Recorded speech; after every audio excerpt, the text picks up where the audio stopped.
Save $59 on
Hey there, StarCraft fans. It's Falcon Paladin coming at ya with yet another edition of the Falcon is Undeployed StarCraft stream. It's day number 92. We are here for a Friday, a nice little StarCraft stream for today. Thanks for the super chat, Yimmy. The first super chat of the day. What is up? I was followed by Mpopa about 10 hours ago when I wasn't actually streaming. If you're watching, thank you very much. We've got Dalaville, Nemo Nu, Makura, and Arcadiox on the Twitch side of things. We've got Veet Blaz, Kilo Sierra, Yimmy, who I already said, what's up, Yimmy, longtime subscriber, Vincent, and Starboy here on the YouTube side of things today. All right, so let's go ahead and get ready to cast some incredible StarCraft and players that you know. We got Bisu, we got Snow, we've got Sharp, we have a lot of Queen. And let's go ahead and go to the cast this folder and 2020 and 2021. So PvT, PvT, PvT, PvT. Oh my gosh, there's so much PvT in this folder. So much PvT in this folder. What do we got? 1, 2, 3, 4, 5. That's a PvP. That mixes up a little bit. 6, 7. 7 straight. No Zerg replays. Wow. Crazy stuff. Nice. Pikmin. Heard good things about the Pikmin. Freaking Starboy. That's awesome. All right. We're going to go Bisu speed on Shakuras Temple just to start us off here because that's where we are living currently. So, who wins here? We did a Bisu versus speed on a different map. Oh, wait, hold on. Did I miss getting this one out of the folder? We might have already done this yesterday, folks. Or is it another Bisu versus speed? Was that on Shakuras Temple? God, who remembers? Who was here yesterday that can help me remember this? I know we did Bisu and speed.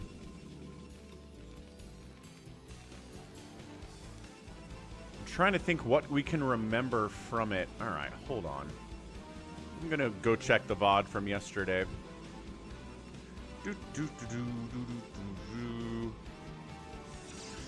What's up, Wyos?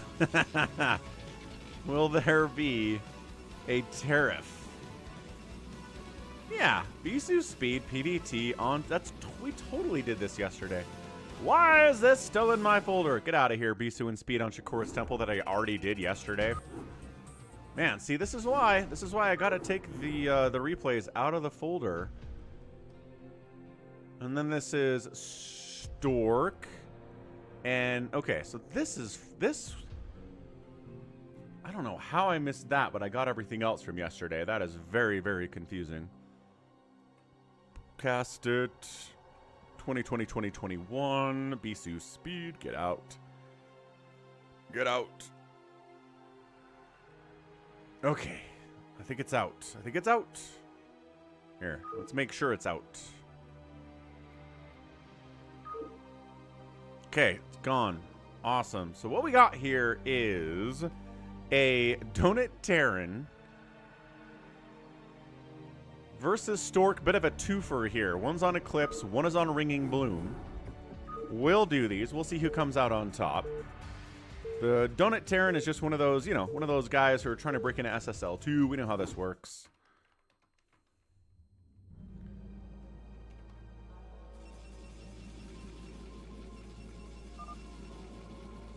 All right, brown and purple, let's rock. Top right of Eclipse, it is our brown Protoss player, Stork. Bottom left, it is doniterran, or doniterran, or doniterran.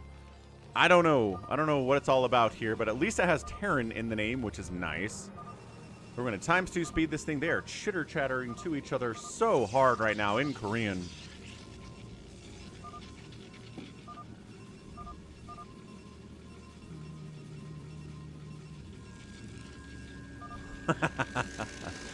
You know, Kilo Sierra, not a bad checklist. Actually, seat height's not a thing because I'm the only person who uses this chair. So seat height's always at the same seat height, but the rest of it, yeah. I think that's about accurate. Pretty good. Pretty good. Do you have any thoughts on this helicopter airplane collision that happened in DC a couple days ago? It seems to me like it's entirely helicopter pilot error. I don't think we can blame air traffic control. I don't think we can blame the passenger plane. There's just no way they could have seen the helicopter from the position they were in. And I mean, being maneuverable as a plane anyway is freaking impossible in that tight of a situation. So yeah, I just feel like the helicopter pilot, it's generally considered, from what I've been reading right now, that he was wearing night vision goggles in kind of a cityscape DC area and might have just been blinded and had his vision actually more restricted than otherwise in that situation, and just was blinded, was dazzled by the landing lights on the American Airlines plane, didn't see what was happening, kind of lost control of what he was doing, and then everyone dies. Incredible stuff. Just terrible, terrible tragedy. Maybe we'll talk about getting rid of using night vision goggles in cityscapes when you're flying. Like, there's no reason, dude. I know you're a military helicopter Black Hawk pilot. You're very cool, but, you know, night vision doesn't help you very much. Arcadiox is rooting hard on Stork. He's probably the favorite here. Nothing crazy on the opening, right? We went Cybercore expand. We're going for the bunker expand. Dragoon's pushing out. We're trying to micro our Vulture as hard as we can. There's a Robo. He saw the Vulture, so he's worried about Spider Mines, which is good because Spider Mines is, in fact, on the way. We'll see if he goes... Yeah, it's gotta be. It's gotta be Observatory. Yeah. And then maybe we'll get a Robotic Support Bay, but fingers crossed on that. Not something we see all of the time. Yeah, Wyhaus. I mean, everybody died as far as I can tell. All 65, 64 people on the passenger plane and like 2 people on the Black Hawk, something like that. All hands lost. Terrible, terrible tragedy. Nice, dead. That sounds fun. Spider Mines are getting thrown down. Ah, dead. You sound like Artosis. You're the worst player I've ever played against. Player beats him. It's like, oh. Citadel on the way. What's up, Phil? Lord of the Loaf. Yeah, I mean, Trump blamed it on dwarves, and, you know, the left wing blamed it on Trump. And it's like, really seems like it was just one pilot's fault here. I don't know why this has to be a giant political issue for everybody. It's stupid. A little bit of a tank push out here with the Vultures.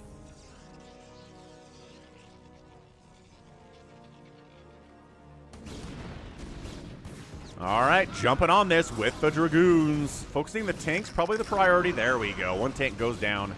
A Dragoon dies, but these trades are excellent from Stork. Not looking great. I don't think from doniterran. His initial push is just going to get crushed. Almost no damage. 3 Dragoons down for like 3 or 4 siege tanks. All of the Vultures have died. These guys try to go for a little bit of a run by, throwing Spider Mines down. Ridiculous. Ridiculous. No. Oh, just kidding. That Spider Mine connected and killed 2 Dragoons for no reason. Stork, buddy, what was that? What was that? Gah, you had range. You had detection. You just wandered into Spider Mines that you knew were getting thrown down there and lost 2 Dragoons for absolutely no reason. No reason? Crazy, crazy stuff.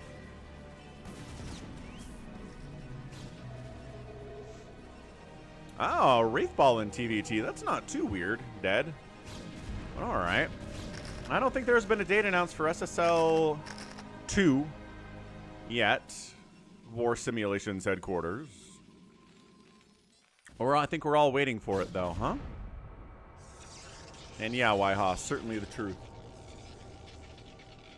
I mean, yeah. I mean, you'd think being a pilot out in the middle of nowhere, like you're cruising at 30,000 feet altitude, and yeah, you get careless there. You don't pay attention as much. The autopilot's running. But when you are trying to land at Reagan International Airport in Washington, D.C., an incredibly busy metropolitan area, like, you'd think you would be on top of things. There's no getting careless out there, right? Or people die. But, you know, I guess some people are careless in situations that lead to death because it happens, doesn't it?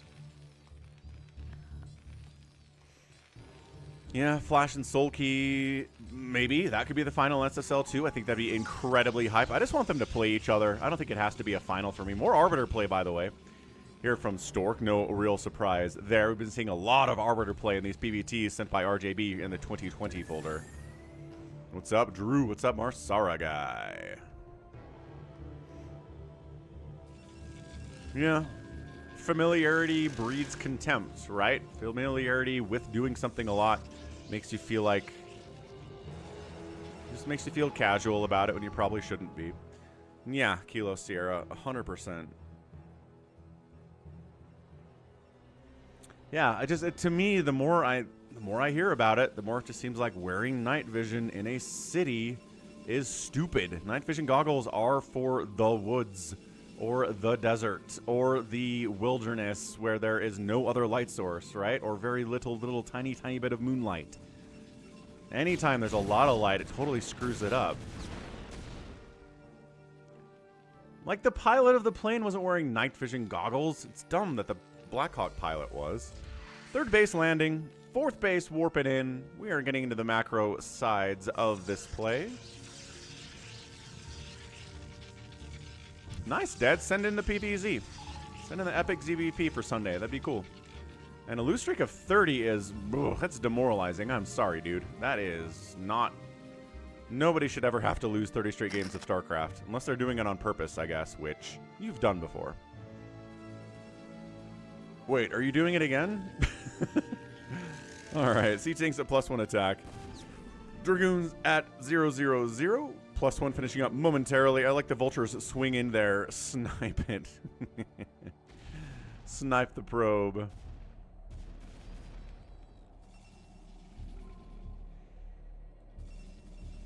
Now, taking this base kind of sucks, because siege tanks can sit up here and fire on it, although we're actually reverse position. This might be okay for the Terran player to take, because obviously Protoss doesn't have the aforementioned siege tanks. Stasis is on the way from the Arbiters, makes a ton of sense. You're not going to forget it, and you're not going to get recall first. First is going to be Stasis. Pretty big tank line set up down here. 155 to 118 supply. Stork is up. Stork is feeling okay. He's wiped out a lot of tanks early in defense, not in offense, but hey, that works. You kill tanks. I don't care if you are attacking or defending. It works. Keeping that tank count relatively low. +1 attack is done. There you go. For the Protoss now, immediately into +2. Immediately into more Arbiters. Immediately into Observer movement speed. And attacking into an entrenched position like this. Maybe once, don't lose the Arbiter before you could stasis something, please. Okay. Yeah, this is a stasis timing attack. He's waiting for stasis, kind of poking around the edges here, waiting for, there we go. Stasis is done. He's trying to get up onto this high ground. There's no base to kill up there. I guess he's just, sure, engineering bay getting sniped is an okay target. Probably do want to repair it because you do want turrets, because you saw the Arbiters and you know you're going to be able to want to shoot up here against no matter what's happening. Whether it is shuttle drops, whether it's Arbiters, whether we get into carriers at some point here. Ooh, a stasis on these vultures might be nice, but usually save that for tanks. Vulture runarounds just are not the highest of concern. And there you go, trying to expand down the right side is Stork. Vultures have found it. They're trying to shoot it down. They've got a +1 attack, and there's exactly 2 of them. They're probably not going to pull that off, but they're going to give it a shot.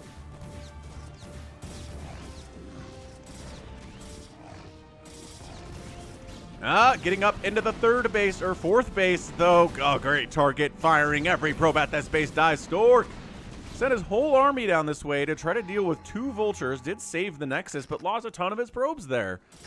Nice vulture run by. It's now 60 to 51 workers in favor of the Terran. Brutal. Honestly, I am not that interested in the Utah Hockey Club. They don't have a name yet, and I don't care about hockey anyway. EMP misses on the Arbiter. Stasis incoming. Thinking about it. No, yes. What the heck? Seriously, you have 180 energy. Maybe the spread on the tanks is too good. He doesn't find a clump. That's a pretty good clump down here, but otherwise, look at that split on these tanks. That's beautiful. Out of doniterran. We don't know who this is. This could be somebody actually legitimate, like Light Smurfin, or Rush Smurfin, or Sharp Smurfin. But as of the time RJB sent me this replay, he did not have any idea who this guy, who this purple dude is. He's expanding up the left side to a 4th base of his own. replacing the probes, caught up in economy and worker count, but really wants to be a little bit higher than that from the Protoss perspective for sure.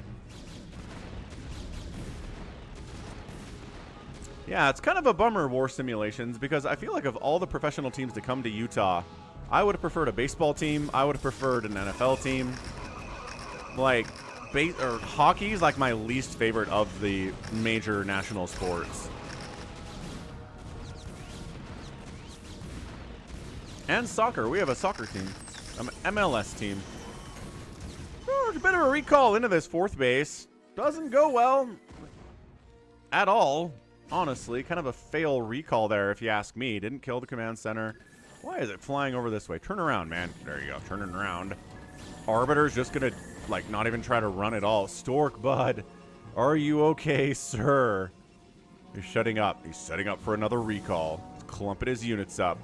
He's gaining that energy that he needs.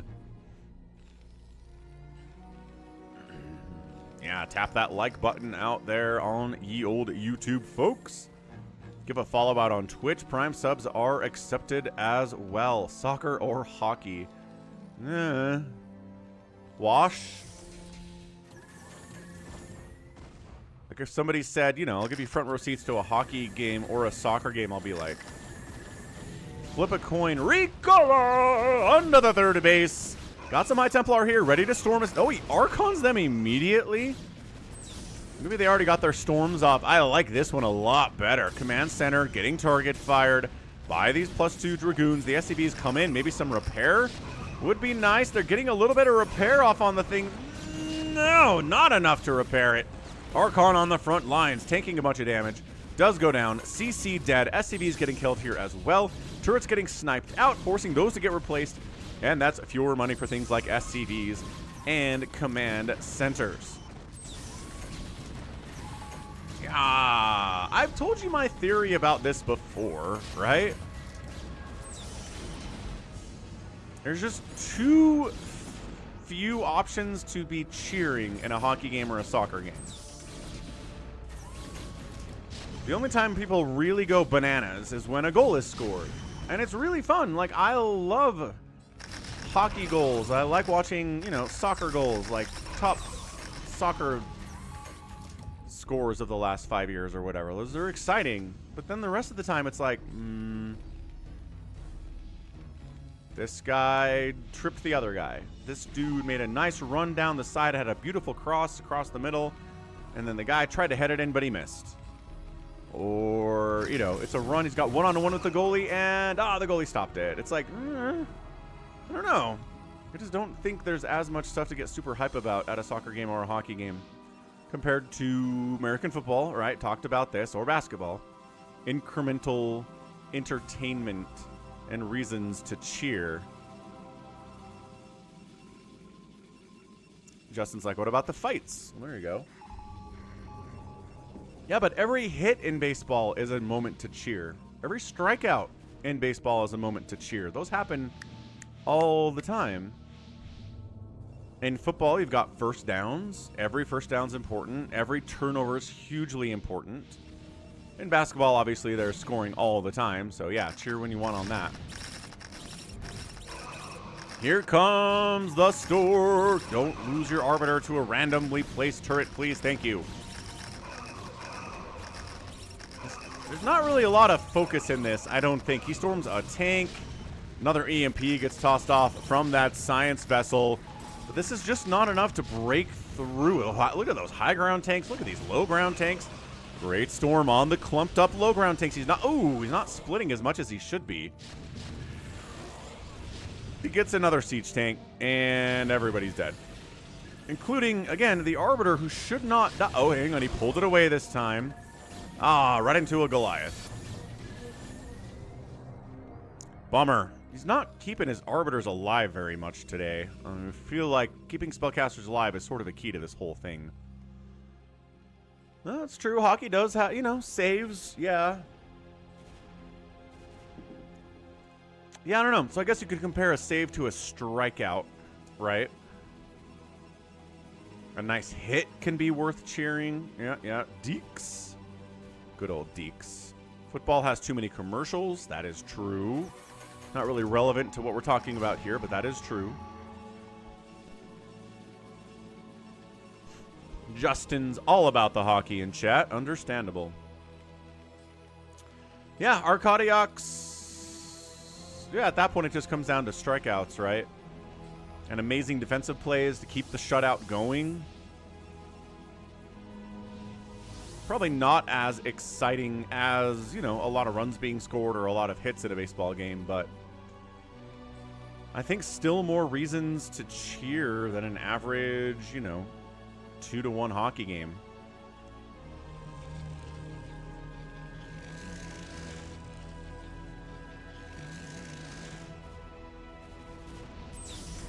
Still checking in. Here comes Stork.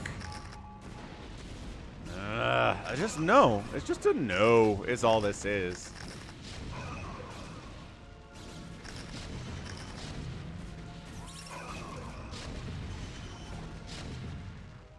Yeah, I mean, Arkadiox, I think that comes down to effort. If we watch our professional athletes and they're not trying, then that's not fun.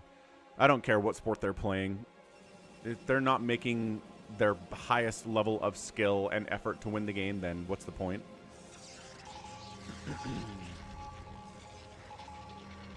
And yeah, Dad, I mean, yeah. Left turn for 500 laps is just not fun for me either. Pretty much you're rooting for crashes at NASCAR. I'm just making everybody mad today, huh?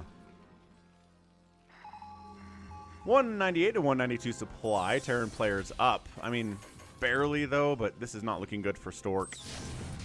A 5-basing Terran is terrifying. Like, engaging into this guy, he's got so much income, he has so many bases, so much tank production happening all the time. He's just coming down this ramp into Tank Town, USA. Tank Town, Canada. Tank Town, Korea. And no, this is just not working. You're forcing your dudes down this tiny little ramp. A bunch of dudes aren't even part of this attack. You kind of gather your forces here, but it's too late for that. Gets a nice storm off. There you go. That's a, wow, that's a nice storm. A lot of SCV does there. Okay, well, that works. 47 workers remaining. About 15 SCVs died there. However, the 5 o'clock base is going to die. For Stork, probably going to lose this 4 o'clock too. There's only cannons defending it. Siege tanks don't care about that one.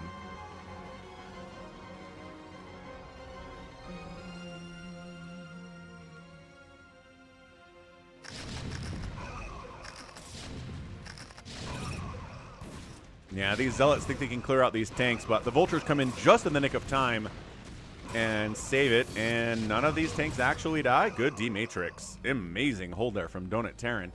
Yeah, I don't know who this dude is, but he's spamming 375 PM. He's beating Stork right now. He's up 171 to 121 supply. He lost some SCVs, but he killed an entire base on the other side of it. That is a bigger deal here. What's up, CT Wonder?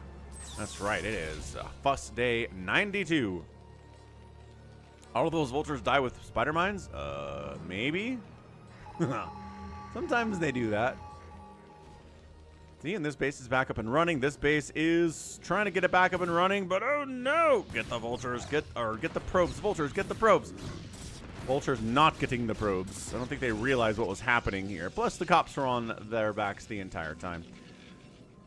More Arbiters in production. The Arbiters keep dying for Stork today. Look, the best Protoss players will keep their Arbiters alive.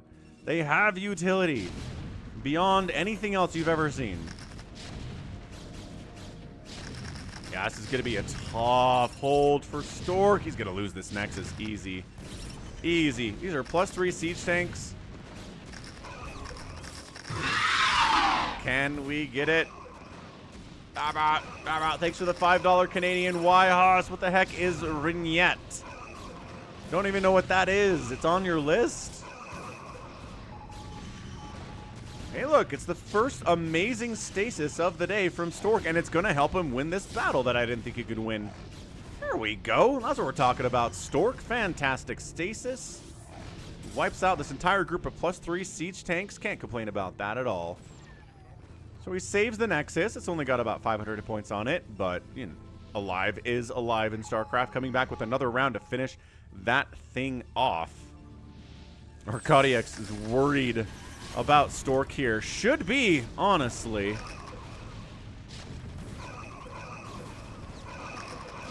So it's hockey in a circle? That's just hockey. Or you call it rignettes because, français, because the French named it that, because they thought they were special. I guess if you, I don't know, if you played basketball in a circle court, would you call it something else? And everything else was the same. Anyway, base is dead now. I keep seeing there is brown all down this side of the map, but I think they're all just observers hanging out. Stork has a great idea of what's going on the Terran side of the map, but he just lost another base. This base is barely up, and another Terran army is here, and everyone's gonna die again. Stork, buddy, I don't know. He hasn't had nearly enough great recalls here. He had one great recall and one great stasis. That's not going to win a 30-minute game against a really good Terran player. Maybe he's not taking it seriously. Maybe he's like, I don't know who this guy is. doniterran. I can beat him without even playing well. And that is definitely not happening. What's up, Alexander? Day 2 in a row of Alexander Spenev being here. Chad's in the house. What's up, Chad Weiss?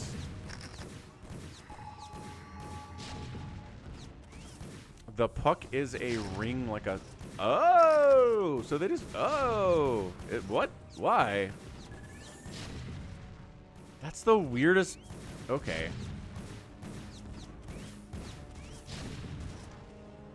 So it's like playing football with a Nerf football then? Or like soccer with a dodgeball? You just like change the thing you're playing with a little bit and then call it a different sport? Weird. Super weird. 53 to 47 workers. Yeah, Stork's dead. He's dead. He's dead, Jim. Super cool recall coming in. No. Super great storm drop, maybe. That would be cool. He's long distance mining from this 11 o'clock base. This is mined out. This is obviously mined out. This is the saving grace for Stork right now. But the Terran is 1, 2, and 3 total bases mining. This is not a tenable spot, Stork. You gotta do something. Gallons in the house. What's up, Gallons? The pineapple on pizza emoji. That always makes me laugh. Oh, look at this beautiful tank little nook. It's a breakfast nook that you put tanks in, and then Nexuses die. Siege it up, man. Siege it up. Come on. Arbiter gets a couple good states, but it's a... Where's the follow-up? Why is Stork just wandering as an Arbiter down here, throwing down a stasis and being like, ha, let that be a lesson to you. There's no follow-up at all. I'll see you dead for this, Kerrigan. For Phoenix and all the others who got caught between you and your mad quest for power. Chad! I'll see you dead for this, Kerrigan. For Phoenix and all the others who got caught between you and your mad quest for power. Hold on a second. We'll talk about that in a minute. It's not a $1,000 patron from Chad. Chad is awesome, but I don't think he's that awesome. Okay, saving this base. Hold on. Saving the Nexus. Great Storms. Comes down. Clears this out. The counterattack up this way. Get these long-distance probes. Is a problem there. But yeah, no, for some reason, Patreon inclusion and integration into Streamlabs is very confused. It'll add a couple zeros to every patron, every pledge. So that should be about 10 bucks. About $10.80. I'll see you dead for this, Kerrigan. For Phoenix and all the others who got caught between you and your mad quest for power. That's the one. That's the one that's coming through. So it's always very funny to get like a $700 patron. And then Streamlabs goes, wait, oh, huh? No, oh, what, $7. $7 patron. But thank you, Chad. I appreciate it. That's awesome. Patreon.com/FalconPaladin. Good place to be to support on a monthly basis. I am a longtime Patreon user, so I've been out there since 2015, so they give me a grandfathered rate of like 2% overhead, whereas newer people who just signed up to use Patreon as a creator, it's closer to a higher number. So check out patreon.com/FalconPaladin for monthly donations and subscriptions. For me, that the majority of your money goes to the Falcon. instead of the platform you're supporting me on.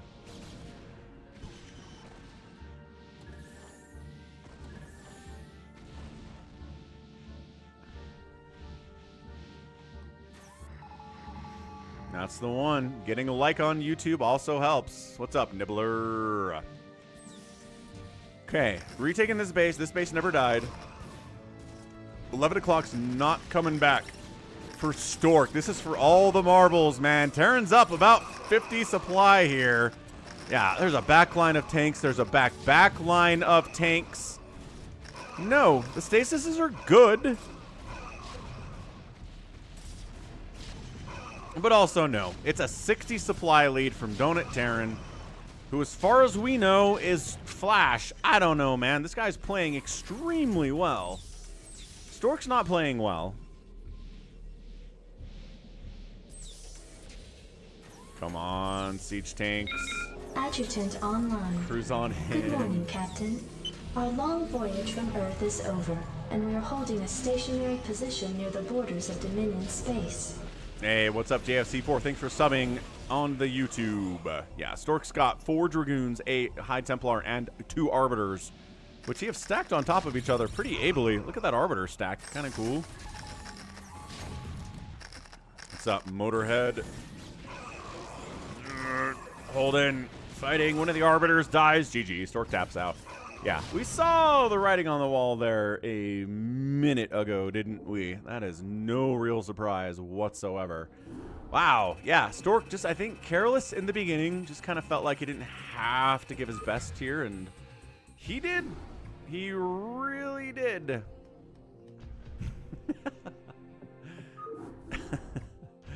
All right, can he win the rematch? Let's see how Stork does against doniterran. Here on Ringing Bloom, round 2. Fight. Yeah, high APM for this Terran player for sure, and he's meching to boot. Let's go orange. I like orange-blue. Top right of Ringing Bloom, it is an orange Terran player. It's doniterran. Bottom left, it's Stork. They're chitter-chattering again. I don't know if these games were played right after each other. I'm assuming that they were, based on the timestamps here. Not that those are always accurate, but I think, yeah, it would make sense if they played against each other here, so.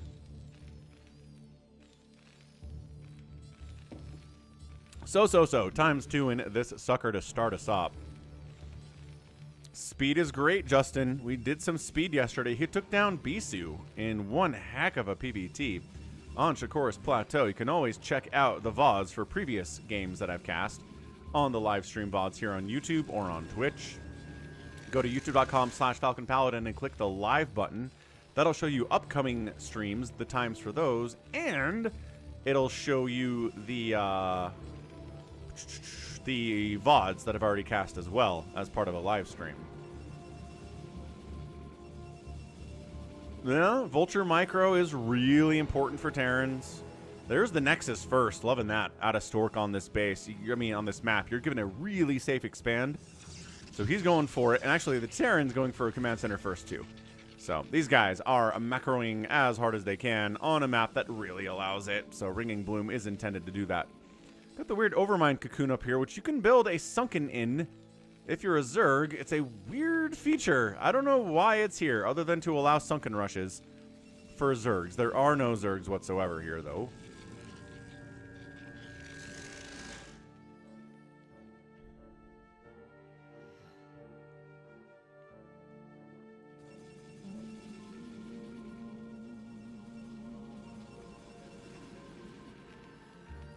Cybercore, Factory. Sorry, Dad, doesn't look like it's going to be a bio PvT. Ugh.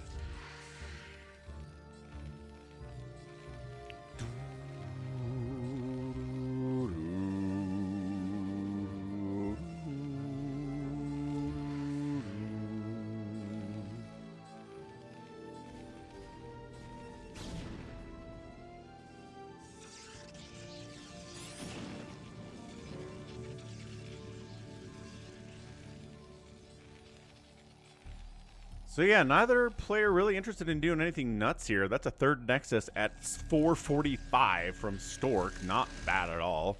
Got a second gas coming in now. Second gas already rocking for the Terran player. Going to come down to, yep, Vulture Harass, which we saw a ton of in Game 1 between these players, and probably going to be a big part of Game 2. And that is something, once again, that Speed's really famous for, is his Vulture control and his non-stop Vulture Harass. Whether it's Vulture drops or just run-bys, he is good at all of it. You can win a PvT with infantry if you show up before Storm or Reavers are there for the Protoss. So we do see a lot of PvTs that are shorter, right? Because you got to get there before Storm is ready to go, where you just show up with Marines, medics, try to stim on in here, take down the Dragoons and the Zealots, which you can do when you have stim and a bunch of Marines and medics, and then steam crush through. But a good Protoss will keep an eye on what you're doing and try to get some extra cannons up, try to get that Storm out faster and try to shut it down. But yeah, it's viable as long as you get in there quick. Because once Storm is done and once Reavers are out on the map, the Marines lose all value. They die immediately in every battle. Science facility coming in. Stork thinking about taking, my goodness, so he's taking a 4th base here, maybe a 5th base here based on this pylon wallage. Maybe taking center too, why not? The aggression, the economic aggression here from Stork is awesome.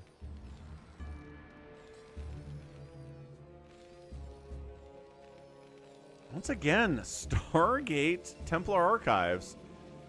More and more Arbiter play on the channel. No carriers whatsoever. Trying to jump in, kill these 3 siege tanks is probably the goal here. Maybe these 2 if we get a little bit lucky. He takes all 3 of the tanks. Nice. SCV's performing the citizen's arrest onto these Dragoons.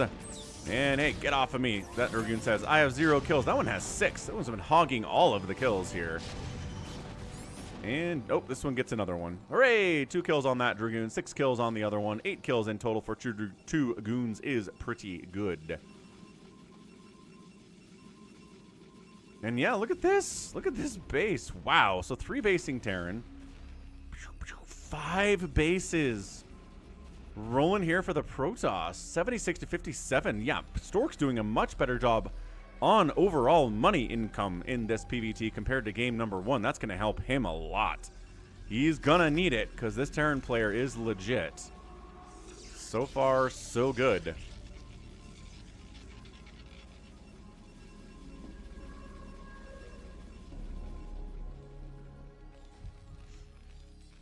Any sign of a 4th base here for doniterran, I would love to see one, but a 3 basing Terran push out is pretty scary. Maybe considering a ninja expand up that way. Shuttle checks to make sure there's not anything happening here. There's an observer parked on top of the factories. So Stork's not got by surprise by anything that's coming out of that Terran position.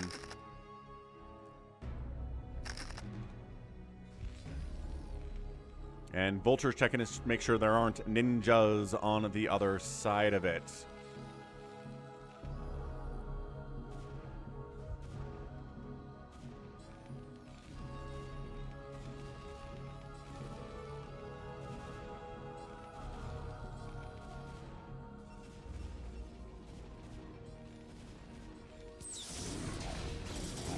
God, I'm like, where is this happening? Oh, right, inside the main, killing his own stuff.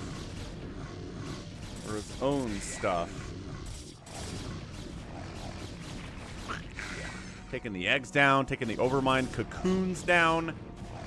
Gotta say, I don't know what half horse, half man is, Nibbler.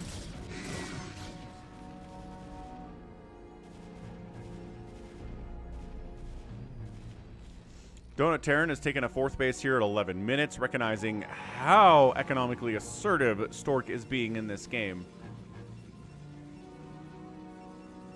Recognizing arbiters here. You want to all Zerg? Oh, wait. You play Protoss like a ZVZ. What? Explain, Dead Infested.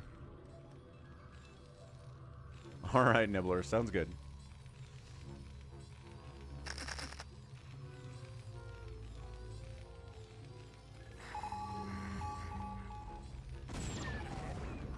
Ob's parked over the factories, finally gets taken down. Stork's on the move out. Look at the supply depot wall. I love that. I like that wall in front of the stuff that's actually doing the shooting against a Protoss. Yeah, that's not a good position to attack into at all. Not even close. What's up, Lucky Noob?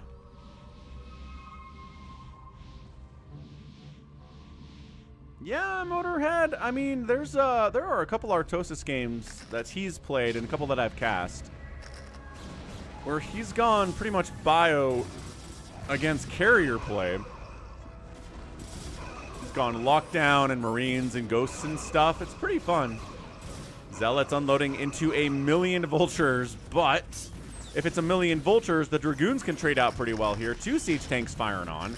Vultures, spider mines triggering. Vultures trying to not take those giant hits here. Another round of Zealots jumps into this party too. Enough Zealots to... Ew. They do take down that other tank that's causing issues here. It's a very tight hold, but I think doniterran has got it taken care of. The reinforcements coming in here are excellent. It is a 40 supply lead for the Protoss, which means that we're about even here. But yeah, siege tank, these guys bouncing around like idiots. They can't get through there. Blah, blah, blah, blah, blah, blah.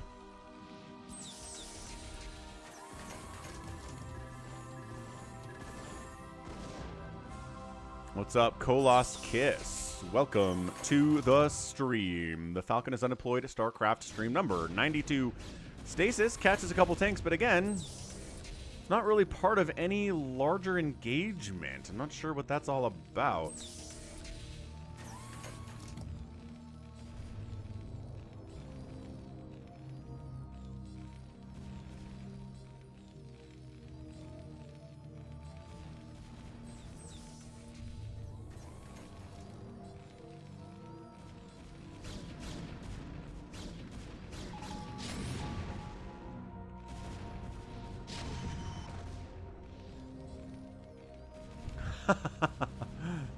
Sounds good, Arcadiox. If you clip that, then I can turn that into a sound alert pretty easily. If there's ever anything you want me to make into a sound alert, clip it and maybe title it like, hey, this is for a sound alert. And I can toss it in there. It's not a big deal. But yeah, the link I just put in there is Artosis using lockdown and ghosts and marines and stuff against about a carrier Protoss. It's a pretty good time. So yeah, expanding to bottom right, sure. Taking the 6 o'clock, why not? Why doesn't Stork take the entire map while we're at it? He needs it. This Terran player is legitimate. I wonder if the Korean discussion they're having involved the Terran revealing who he is. That would be interesting.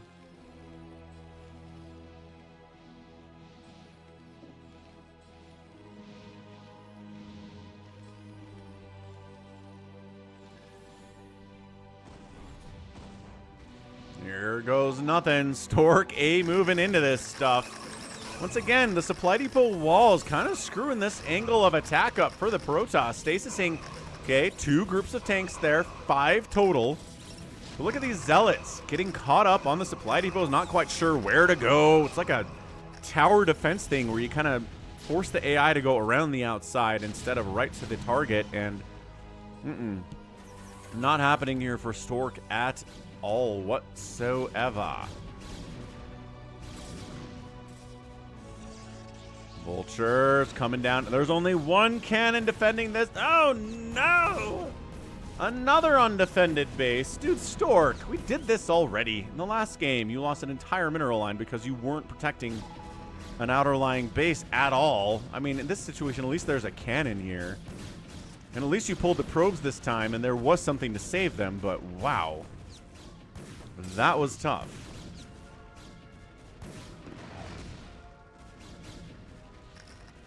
Nah, Motorhead. There's plenty of people who play slower than 150 APM. I mean, 150 at this level, sure. You're probably not going to win it, but you're not going to win anyway at this level, right? But there are plenty of people who have success on the ladder with less than 150 APM. Definitely, definitely doable.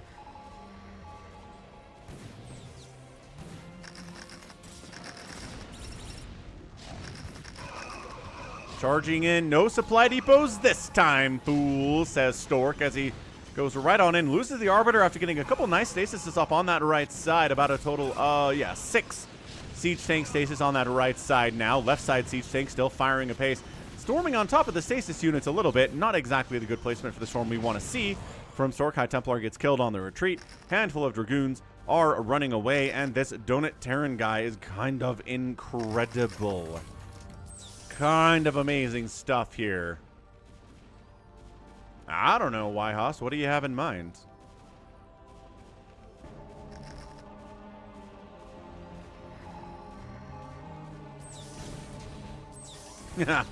Lucky Noob says Protoss 150 APM is overkill. You can win with Protoss and having 50 APM.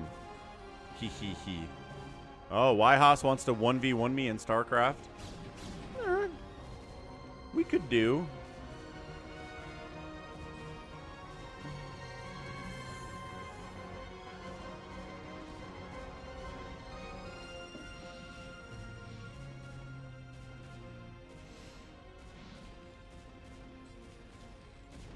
What is... They're still taking down these overmined cocoons. Good grief.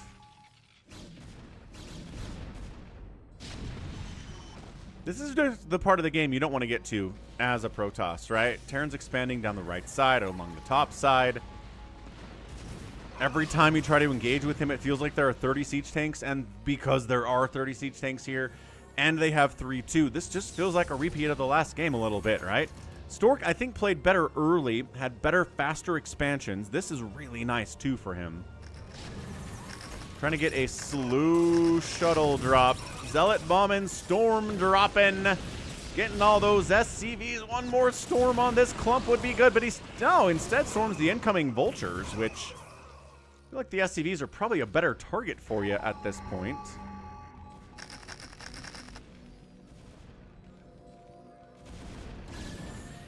Pushing in through the supply depot wall at this third base, or whatever, fourth base it is.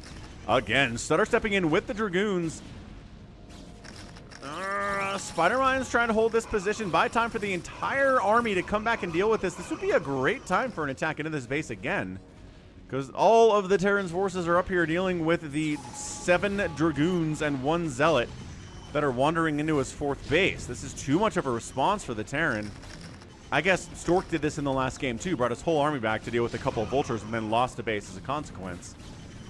And yeah, this is pretty wide open for any kind of an attack here. There is a group of Zealots that could maybe run in there and take it down now. I think he recognizes that. He's trying to get back into his position again. Yeah, here we go. Zealots running in, eating the spider mines, whatever. Get on top of these SCVs, take down a couple guaranteed damage with the supply, or with the missile turrets here. Vultures showing up. What's up, Phoenix? Phoenix is here. Hero of StarCraft. I think Kerrigan killed him, but I don't know. Protoss come back from the dead sometimes. Dude, this... Okay, but seriously, you're letting these Zealots... What are we worried about this? In fairness, EMP'd Arbiter. Yo, 73 to 45 workers. This is the kind of thing we want to see from a Protoss, but no! Stork's getting pushed to the other side so hard. Terran's setting up to assault this Nexus and this Nexus at the same time. This one's mined out, doesn't really matter. This one's kind of a big deal, at least for the moment. The counterattack is big. Gonna lose this command center, but gonna lose 2 Nexuses for the price of 1 here, which as a Protoss player, you are not happy about. This command center rebuilding its SCVs, 40 to 71 workers is a big deal. But that worker count is not going to stay as high as it is for Stork because, oh my gosh. No, run. Evac. Get out of here. Yeah, and it's really sad they make you kill Phoenix too. In the campaign.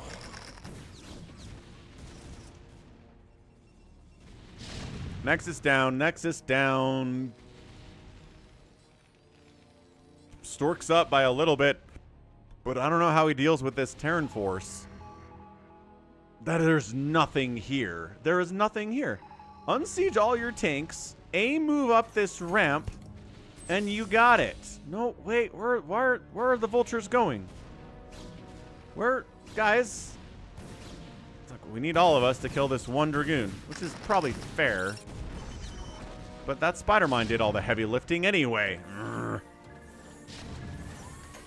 Yeah, parking here is not doing anything for you, doniterran. Come on. A move up the ramp. You got this. I assume these gateways are running? Not at all, in fact. Not running even a little bit. What are you containing for? Is he? Oh, who? What? We killed this base, guys. This base is dead. I don't know if we sent like a siege tank over to deal with it. Look at this forward cannon position. That's very funny. Come on, zealots. Shut it. There we go. Shut it down. How about Psystorm? Oh no. Oh no. Tanks live. Arbiter gets picked out by a +3 Goliath. Ooh, Arbiter killed a siege tank. Good job. I mean, the Zealots did most of the work, and the Psystorm did a bunch of the work there, too. In all fairness. Still trying to head up this left way. This little setup, this little forward spot is weird. I kind of like it, though. I haven't seen anything like it before in a PvT. Dude, I understand you want to be containing and holding this spot, but also, you can kill this. I believe in you. I don't know what you're so freaking worried about. He's going to retake his 4th. Nowhere else for him to really expand. And he's sending the vast majority of the group up this way.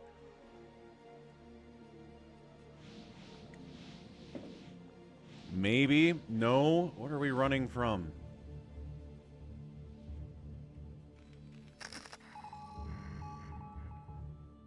Bam.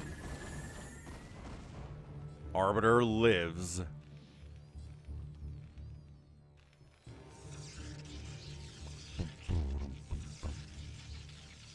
Ooh, big recall? Come on, recall. Come on. Oh, nope. Would have recalled into death. Pretty good decision to fall back there out of our guy Stork. These tanks are doing nothing. They're doing nothing.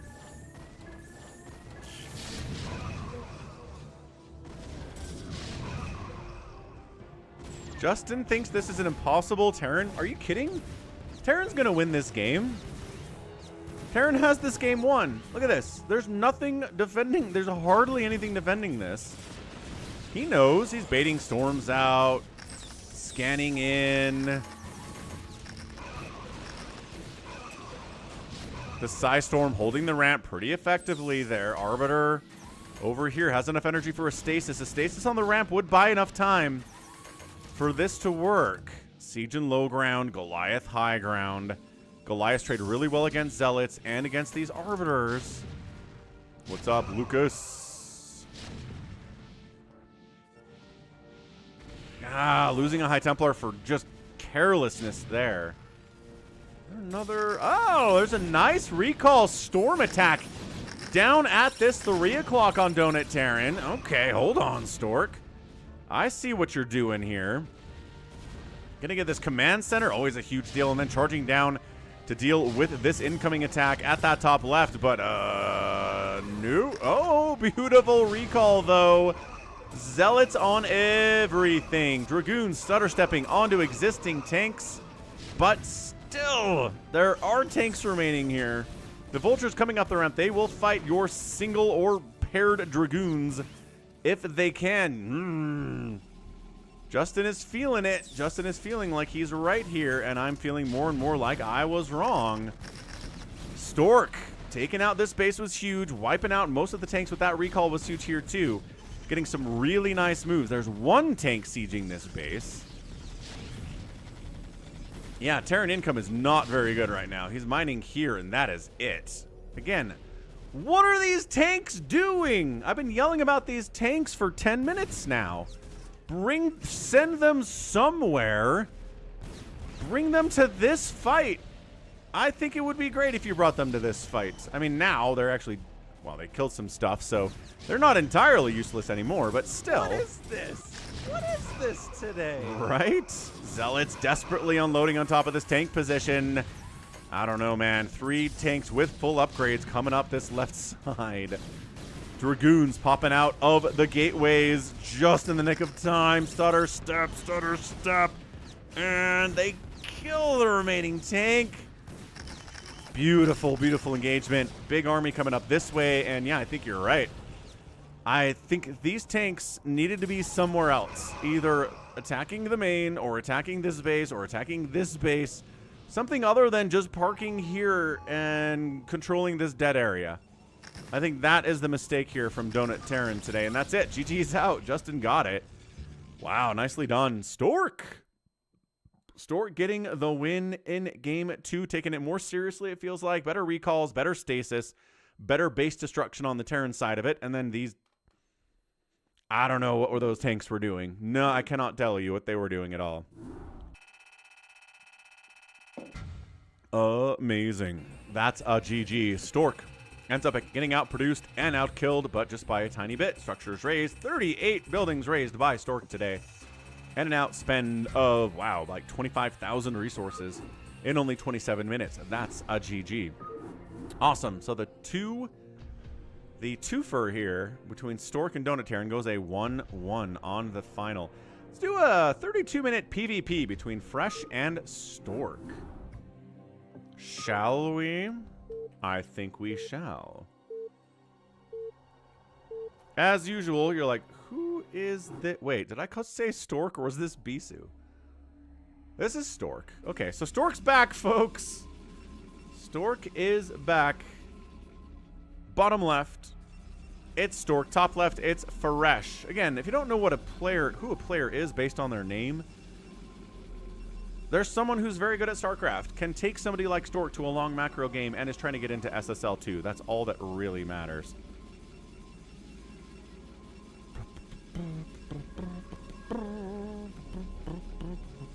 Ah, there's the email from our guy, Nibbler. Half horse, half man, official video. I'll have to check this out after the stream. Very good.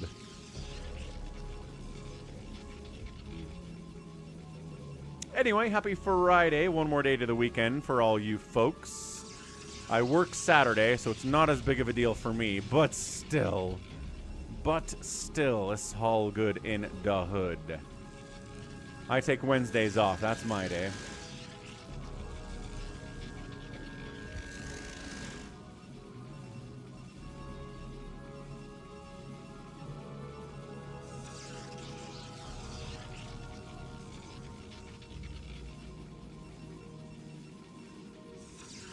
So no Nexus first here, no Command Center first this time around.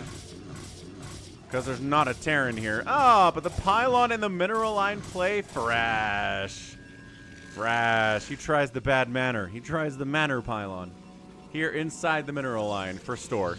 He's got to zealot out. Deals with it no problem. Shouldn't be concerned about it.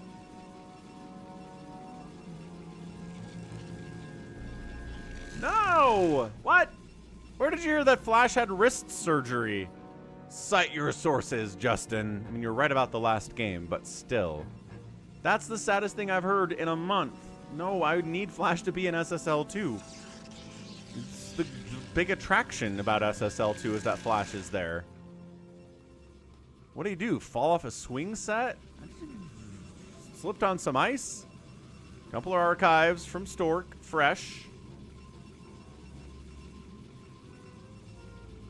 Working on a robo.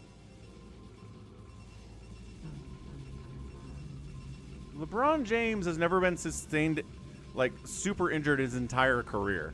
Give me a LeBron James.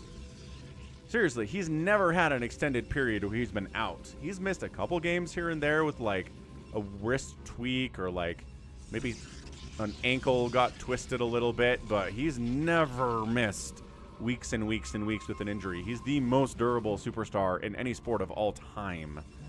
Maybe Cal Ripken Jr.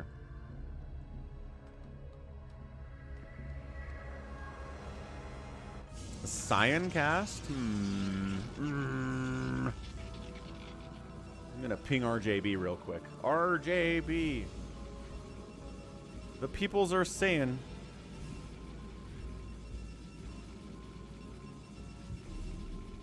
Flash is out with a wrist injury. True. There. Yeah, they're the opposite of LeBron, Whitehouse. True facts. So, interesting expansion here from Stork. He's expanding. Fresh is not. I don't know if Fresh is expecting a big Dragoon attack, which could definitely come, but dude, he is way behind economically. Cannot feel good about that. Is it DTs? Oh, it is. It's DTs coming out here for Stork. So Stork's got DTs and Dragoons. It's just Dragoons. Well, there's DT number 1. He dead. Obs are out from Fresh, so no big deal. This is looking really bad for Stork, actually. If these guys, with good control, with appropriate detection, these cannons are going to have to do a lot of heavy lifting here. I don't like this at all for Stork. He's outnumbered with Dragoons heavily. The cannons, yes, fine. Storm's on the way. That High Templar can't do anything yet. Target fire the one Dragoon, cannon. Done. Maybe the Zealot's a bit of a problem here too, though. Really, really tanky and does do good damage if he gets on top of your Dragoons. Citadel, and expanding. It's late, though, man. It's late. These DTs are still trying to get value. Fresh is like, I didn't grow up, or I didn't just fall out of the bed. What's the one? Wasn't born yesterday. Got another observer back home, ya doof. Yeah, saying. Yeah. I know that guy. He's reporting it, huh? Ah, free High Templar is free. Stork. Stop losing High Templar and Dark Templar for nothing. They are extremely gas heavy. Good news is 36 to 33 workers and 2 base to 1 base is amazing for Stork.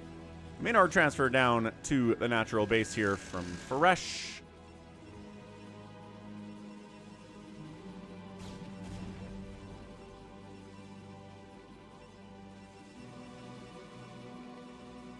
So now the man has Psystorm. So now any attack's going to have a hard time getting in here because cannons plus Dragoons plus Psystorm is a tough nut to break.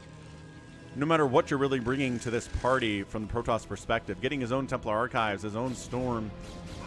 Zealot shows up. DT gets a swing off. Still hasn't killed anything. You and all your brethren are a disappointment, Mr. Dark Templar. You've killed no things. You do not have the name of Dan. It has not been bestowed upon you for your lack of efficiency and any output at all.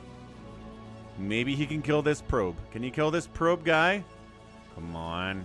No, yes. All right, finally gets a kill. But man, the bar is low today. 1 kill, dead, and I'm like, woohoo! He got a single kill. What a boss. Phoenix is confused by the fast storm here from Stork, but I guess he expanded quick. So we needed a way to stay alive, and that answer was Psystorm. And I think it's working. There's a good storm right now, in fact. So trying to get a faster third base to compensate for the faster second base for Stork. Fresh is. Can he make it work for him? The answer is probably. Let's see why not. More DTs on the way. Robotics facility on the way from Stork. His detection is entirely in the form of cannons for now. Psystorm stutter step. Psystorm stutter step. Psystorm stutter step. Blah. There's a bit of a tongue twister. Ah, lost one. Nobody has any upgrades because upgrades are on the way, but not there yet. Ooh, nice flank attack from Fresh. I like it. Little pre-storm dodge there by Fresh. Nice micro. And 1 Dragoon down. Another Dragoon down. They're falling from Stork. Another round of Dragoons shows up. High Templar getting target fired a little bit here too. High Templar has 0 kills because you're not attacking Hydras or Zerglings with these storms. You're not getting immediate and guaranteed kills on every storm that you cast. Thank you very much. Ah, sorry to hear that, Justin. Yeah, get some rest. Get some rest, have fun playing. We'll catch you next time. Thanks for hanging out. High Templar doing all sorts of sneaky stuff. Storm drop potential big into the natural base. There's only 1 cannon there, which is not going to stop a storm drop. Third base at 12 o'clock. It has the gas for Stork. Sneak it. No, does he see this? Does he see this? He sees it. He sees it. He sees it. He sees it. He sees it. Run. Pull the probes. Pull the probes. Pull the probes. Pull the probes. Pull the probes. He's pulling the probes. Okay. He knows he got spotted. He got spotted, and he knows he got spotted, which is high level stuff here in StarCraft.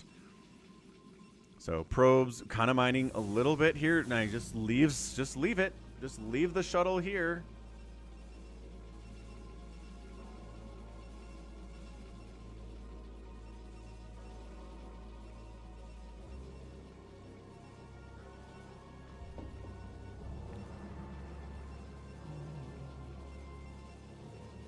That's true. I mean, if you already had a Templar Archives, might as well get Storm. Fair point. Fair point. Fresh. Coming right into the main base. Wow. Unload some Zealots.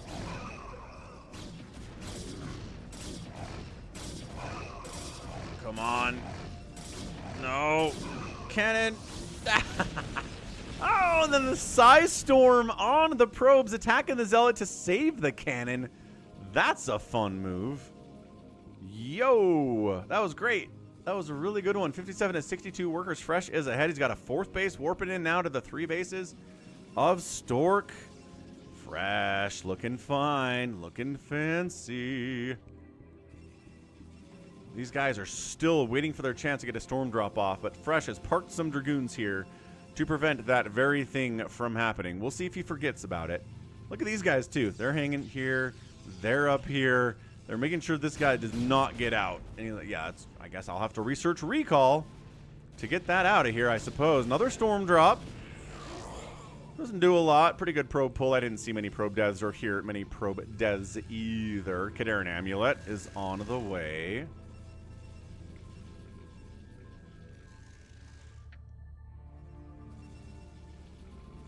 And it's 149 to 140 supply. Pretty even overall. This base is a big deal in PvP, having this many. Storm drops, big in this matchup. Reaver drops can be very big in this matchup too, though I don't see anybody getting into that Reaver tech just yet. It's always something you can pretty easily do. You already have a Robo.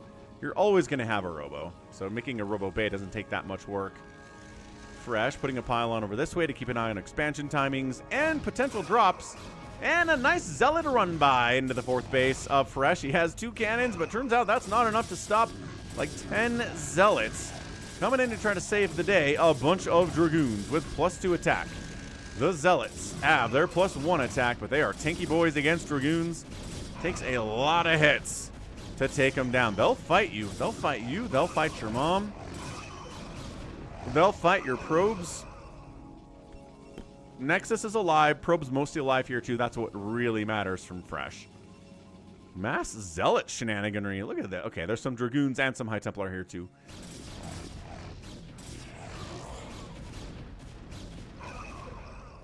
All right, Stork wants this 4th really bad. While he takes his 4th base on that top left corner. Psy Storm getting tossed down both ways. There's the other side of it. There's the other side of it. Yar, matey. And nice attack. Nice defense, though. And that Zealots showed up. Jumped on these guys, but no. Fresh has enough stuff to deal with this. And Stork's got to get out of there. A couple of High Templar got sniped. Not great if you're Stork, but could definitely be worse. 4th base trying to come up here. It's pretty even on overall supply. Stork has more army. How much of that is Archons is the question, though, because these Dragoons, really good against Archons. Look at him. He wants the Archon. He's just trying to dodge the Zealots while killing the Archons. Good snipe, man. Psy Storm's trying to blanket. Nice snipe on the Obs there. Fresh has detection. Stork doesn't, but there are no DTs to take advantage of that fact.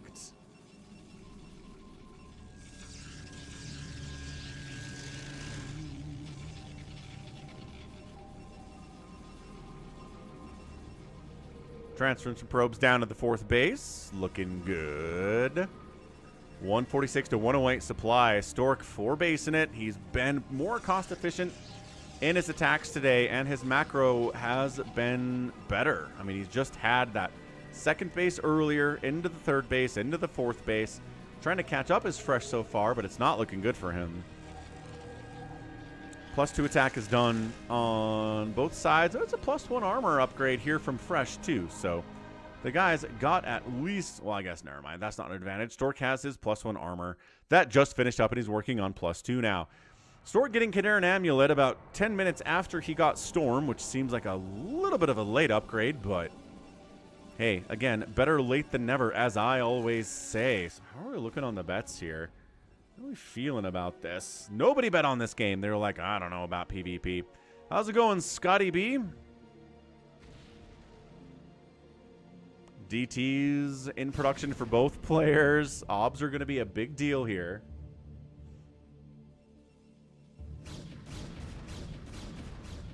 Stork has an advantage, but as he gets closer to maxed out, he's going to lose that because Fresh is going to start to max out too.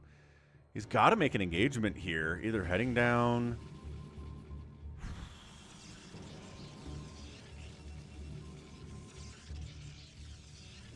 Storm, low ground to high ground, storm drop. Beautiful. Reaction time a tiny bit too slow from Stork. Now he's down 6 workers.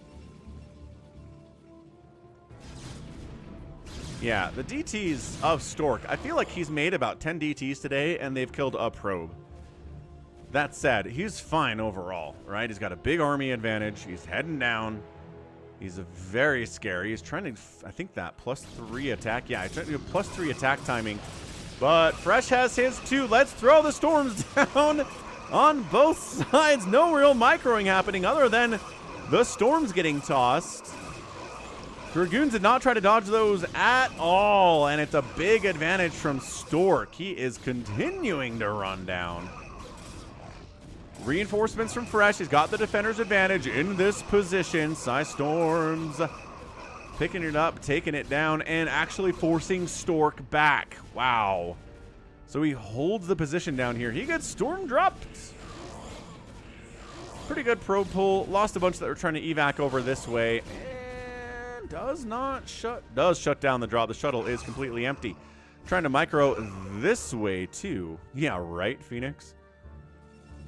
These probes are transferring way too far away. They need to come back to the 4th base ASAP because oversaturating the natural is not going to do anything for you, and he does realize what's going on and fix that mistake. Bit of a ninja expand over here at the 9 o'clock. Stork has expanded to the top right, which is known by Fresh because of the DT Scout.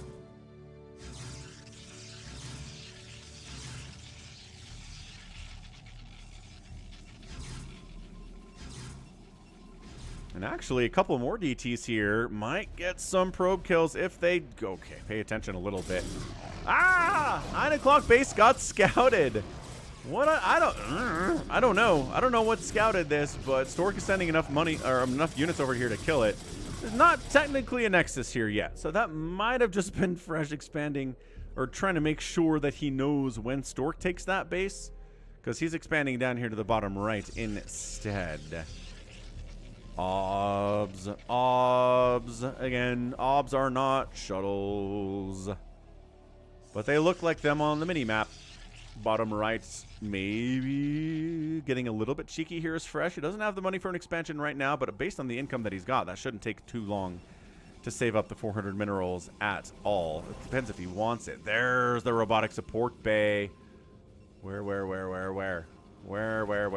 Andre, where? There. Nope, that's a cannon. Son of a gun. Is he building it here? Those are cannons too. Is it behind? Nope. Is it right here? Yes, it is. Kind of messing up the pathing of the gas mining at the natural. A little bit, sure.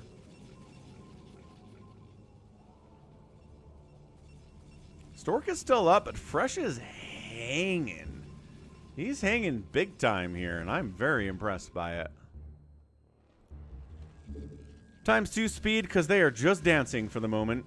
A little bit of a zealot attack. Great. Pylon down. No big deal. Yeah, both players just maxing out. That's it. We got +3 attack, +2 armor. Reavers are the difference here.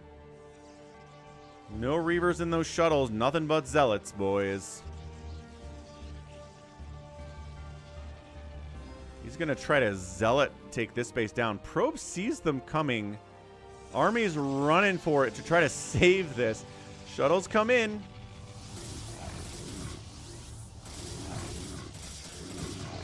And yeah, going to be enough to save the Nexus here. Good. I mean, that probe scouting this was incredibly lucky. Probe died. Tried to get a pylon down. But really, really nice vision there from Stork. Aduna Toridas. What's up, Jericho? How you doing? Okay, holds on to that bottom right Nexus. This pylon has seen better days. I've seen better days. Been the star of a million plays. I've seen better days. Another base coming in here from Fresh. Nothing in the other side for Stork, but he's got this guy, and there's this guy, and this is the most macro PvP I've seen in a while. Usually these guys make it to 20 minutes, and it's like, wow, that was a pretty long PvP, but this one's not even close to done. We're developing banks. We're taking half the map. The 3 o'clock and the 9 o'clock bases are going to be huge for the remainder of this game. Zealot run by into the natural base, and a follow-up of DTs into the main base, too. While you're worried about these boys, aha! We're unloading Zealots and DTs into your base. You have an Arbiter Tribunal. You have a Robotic Support Bay. Trying to cancel out the Arbiter that's being produced. Nice. Dude, these tech structures are kind of important for Fresh. I don't know. Arbiter Tribunal and Stasis gets denied. He's not even worrying about the support bay. That's funny. He wants the Templar Archive, does he? Does he? Oh, at Forge. Oh, did he cancel an upgrade? Maybe. Probably canceled an upgrade, right? It's not looking, unfortunately, but it's 3-2 upgrades for the yellow, and the purples got 3-3. So yeah, that was probably an armor upgrade that was coming in. Totally denied it. Awesome attack. Good stuff by Stork. That was a lot of fun.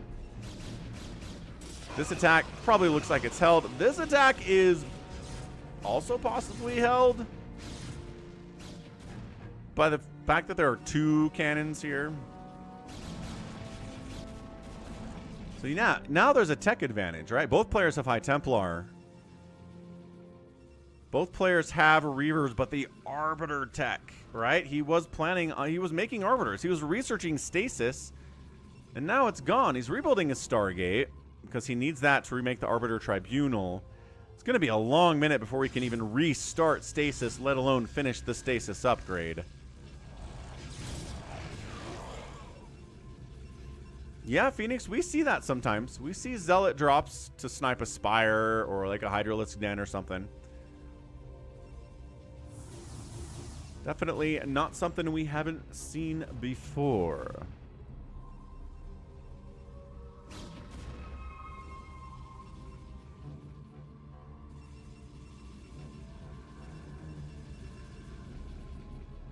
Stork's working on Stasis. He's like, ha ha ha, that stupid nerd. Ah, sure, what? Sure, okay. I don't even, what? The Falcon Paladin StarCraft Stream Scout Guarantee has been fulfilled by Stork in a PvP. He making scouts. Also, hey boys, we're back. Archon Zealot unload. This time we get the Templar Archives. This time we get the support bay. This time, I guess we get the Stargate. I don't know. We pack ourselves into a corner. How's it going, Canned Ham? Is he bringing? He's using the scouts in this.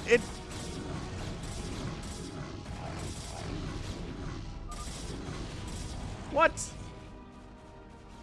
What?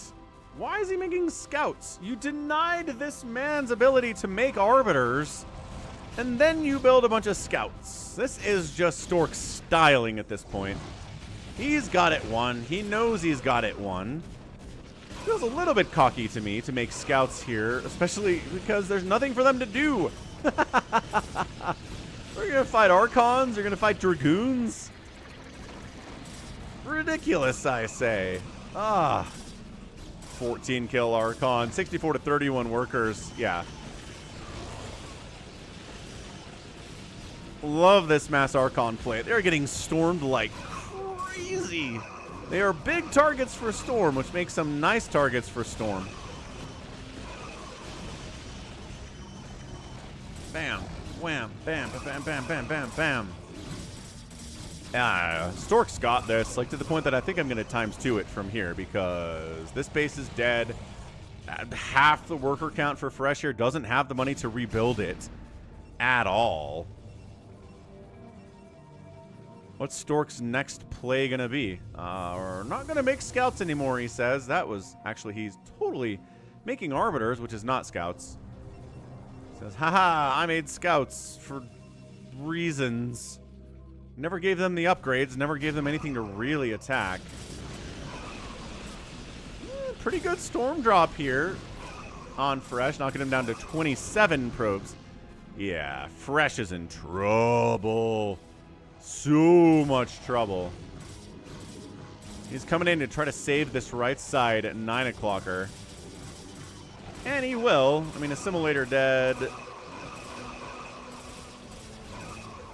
Hey, first Reaver we've seen of the day. Did he? Man, he had to, yeah, he had to rebuild the support bay, though, because that got killed in that previous drop.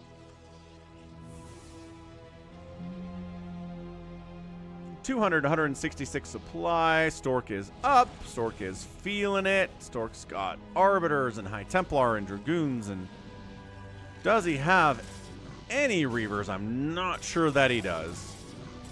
What's up, Hans? Trying to go for another drop down the left side here. The Archons of Fresh are ready. Again, ready for this thing. He finds an angle to sneak out with it. Loses one of the shuttles, then unloads the Zealots deep into the main base. It's all Zealots this time. They're not going to get a lot done because of the responding Archons, but whatever.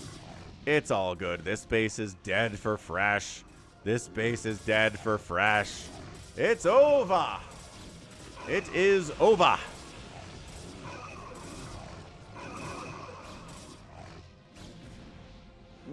Path of Exile 2, yeah, Candham. Gallons is a big Path of Exile fan. You should join the Discord server and talk to Gallons about Path of Exile, because I think he would really enjoy that.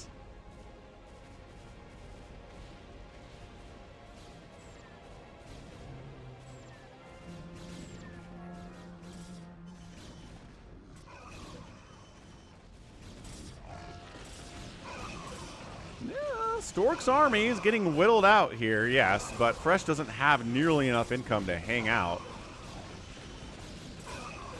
To hang on at this point? To hang on at this point.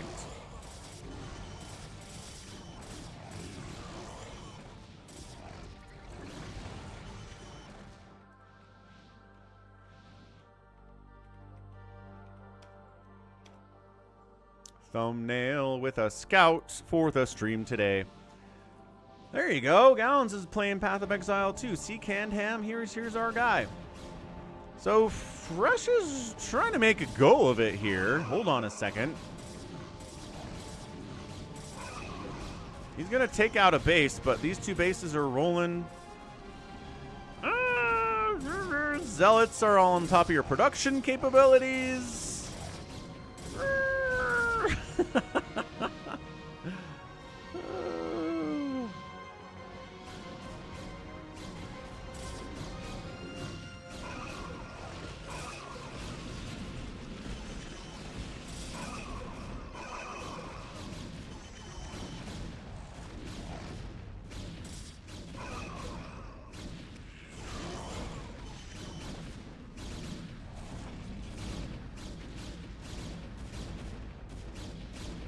Fresh can't win this, right?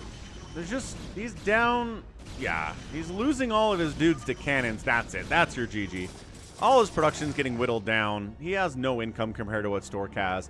And bam. So yeah, that is a PvP where Stork felt like he was so far ahead. He could afford to build scouts, which is just hilarious. That is some good stuff. All right. End of the day there. A kill-death ratio is pretty good. Yeah, Stork killing like 60 more units at the end of the day in a PvP is ginormous. Dead feels like he has seen that game before, possibly. Alright, RoyaL and Bisu coming at us on Polypoid. Let's go. We'll just get through these PvTs. It's a lot of PvT, but they can be pretty interesting. Did that not work? That did not work. Bisu, RoyaL. ASL champion, RoyaL. Many things champion, Bisu. Place your bets here on Polypoid. Top right, it's a blue Terran. It's RoyaL. Bottom left, it is Bisu.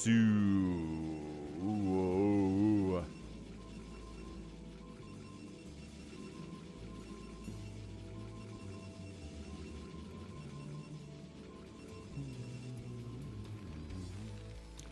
So yeah, hope everyone is having a fantastic Friday. It is day number 92 of the Falcon is Unemployed StarCraft stream, otherwise known as The Fuss. At 100, we will be done with the Fuss nomenclature. We will be using another term for it, which we haven't quite determined yet, but it will be happening. And yeah, when I started doing this, I didn't know if it would work.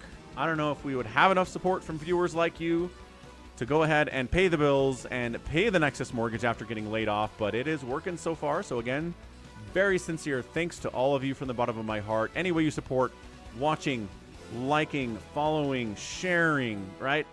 Super chats, Twitch stuff, Patreon, PayPal, Venmo, all those things add up, and it's been working to this point. So if this can work forever, that would be awesome. I like doing it. You guys like being here. I think everybody wins. The Discord link is expired. No? Because I'm pretty sure Ken Ham just literally used it 3 seconds ago. So, no. That is an eternal, never expiring Discord server invite link. You can set those up. It's not that complicated.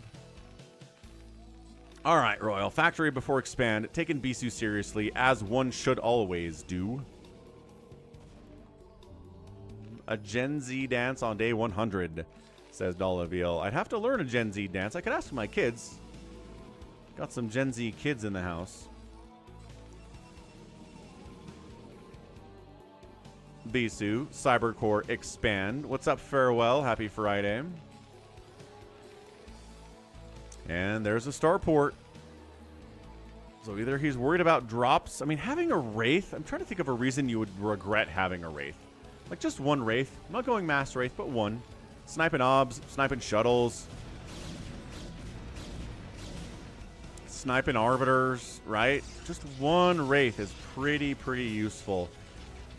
Control tower indicates to me this is a dropship instead. So RoyaL says, screw defense.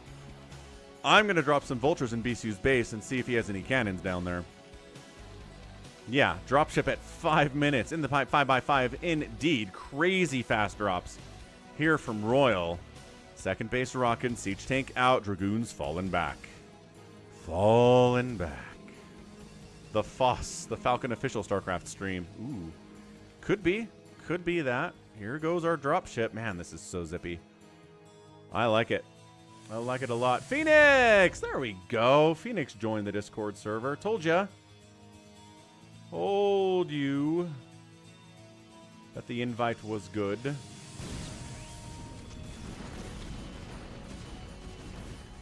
Anyway, the vultures get in.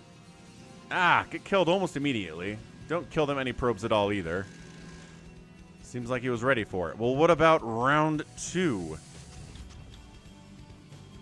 Nope, dragoons are ready still at that position, RoyaL says. I thought maybe they would have left.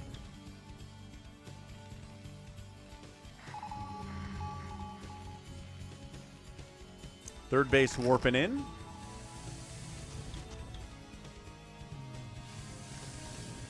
Vultures trying to get 1, 2, 3, 4. 4 of them. 4 probes killed. Not bad.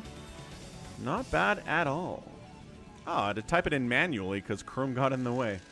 Go figure, Phoenix. Well, welcome to the Discord server. A lot of good Brood War fans out there. A lot of just cool people hanging, chill, talking about all sorts of stuff. Music and video games and TV shows and movies and politics. If you're interested in that stuff, that's all in one channel if you want to avoid it too. What's up, Eternity? Welcome to the fuss. Is that another?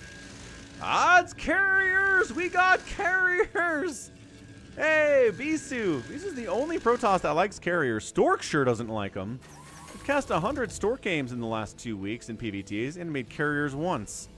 But guess what? Bisu's making the carriers. Making the carriers. Left side, whoop, Bisu warping into a 4th base. Definitely not the first Eternity. I'm just following in the footsteps of those who were first, for sure. But yeah, I'm here. I've been here for about 10 years now. I'd say that's pretty good. 10 years in February, actually. All right, Dragoons trying to keep the Terran off his back until this carrier group is scary. First 2 have popped. Second 2 are on the way. Vultures throwing spider mines down, calling all sorts of issues.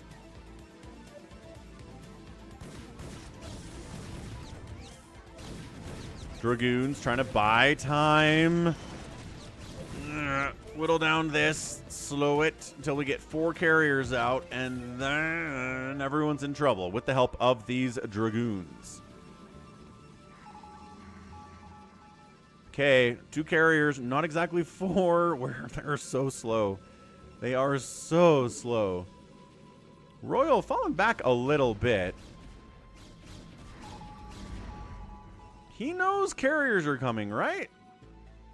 Yeah, he's making 3 Goliaths at a time. Definitely. If he didn't think it was carriers, it would not be that many Goliaths. Carrier capacity upgrade on the way from Bisu. Concur, Mr. Phoenix.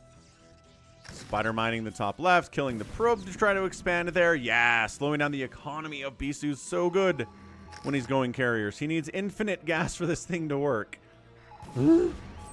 I think I'm with you on that too, Eternity. We'll be playing StarCraft in the year 2500. 3500 even. All right, 4 carriers. Attacking his own pylon to get those interceptors synced up. And RoyaL charging in. If he can kill this base, I think he might be able to win this game straight up from here. But that's a tall order. Zealots on the front line. I don't think they have Zealot legs yet. That's okay. They've closed the distance. The heckin' bees are here for Bisu. Going to town on carriers, trying to target those down, in particularly attacking Goliaths too, because they are a major threat to the way of life for the carrier too. And both players kind of sit back, fall back, lick their wounds a little bit, and RoyaL sieging a little bit closer here. Is there enough? Oh, is he abandoning the base? He decided he can't do it. Bisu decided, I don't have the interceptor count. They keep getting killed. This is horrible. Uh-oh. Okay, RoyaL killing the Nexus is big. The counterattack could be huge too, because I'm pretty sure that's what this is. He's leaving the carriers to defend, and then he's counterattacking, or maybe trying to get a surround, but RoyaL sniffs it out. He takes down the Nexus, sends the rest of the army back. That's great. Doesn't leave the whole Nexus. Wham. What are we at? 192 to 175 supply. Wow, Bisu's way up in army count here. Plus he has carriers, the cost efficiency of which is always good. I don't know about this. RoyaL getting on 4 bases is a big deal. But this carrier count is getting bigger. Hasn't lost one yet. There are 6 out. He's making 2 more. 8 might be where we stop. Sometimes we see as many as 10. But 12 is a little bit more rare these days. And this is a 4-year-old replay, but I think it still has a bit of some modern sensibility to it as well. Dalaville with the carrier ASCII art emoji out in the Twitch chat. And attacking into the 3rd base here. RoyaL countering, coming home, splitting off. Some of it's going this way, some of it's going that way. RoyaL is kind of pulled in multiple directions here. Not sure what he wants to do. This command center is down, but I also think this Nexus is going to die. I'm not sure there's anything that RoyaL can do, or Bisu can do to save it. RoyaL gonna park on that ramp, shut it down.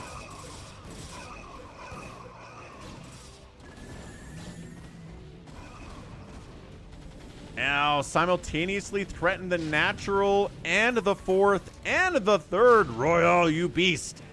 You can't do much about this army. He's trying. He's getting a couple body shots off here and there, but the Dragoons are really covering quite well. The siege tanks need to help against these Dragoons for sure. This probes are trying to fight the siege tanks. Not what they want to do. Oh, try to send some DTs down, but the scan was too good. And hold on. Oh my gosh, the scan is too good. Probes are winning this fight. No! RoyaL, send a single Goliath over, you fool. Oh, hang on. 2 carriers popped out. They might save these Nexuses as well. Dude, this is such by the seat of his pants here from Bisu. So by the seat of his pants here. Probe dying is a big deal. Another couple DTs show up. The scan is not real. Not happening this time. More DTs being added in. I cannot believe he saved all 3 of these bases. I think maybe RoyaL got a little bit greedy there, going for all 3 at the same time. What's up, RJB?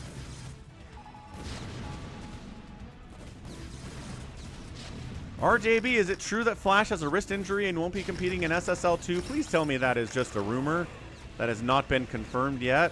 That would make me very sad. Yeah, carriers, saving the Nexus.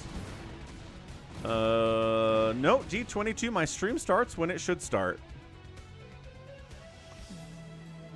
It's a rumor, says RJB. Nothing confirmed yet, but that sucks.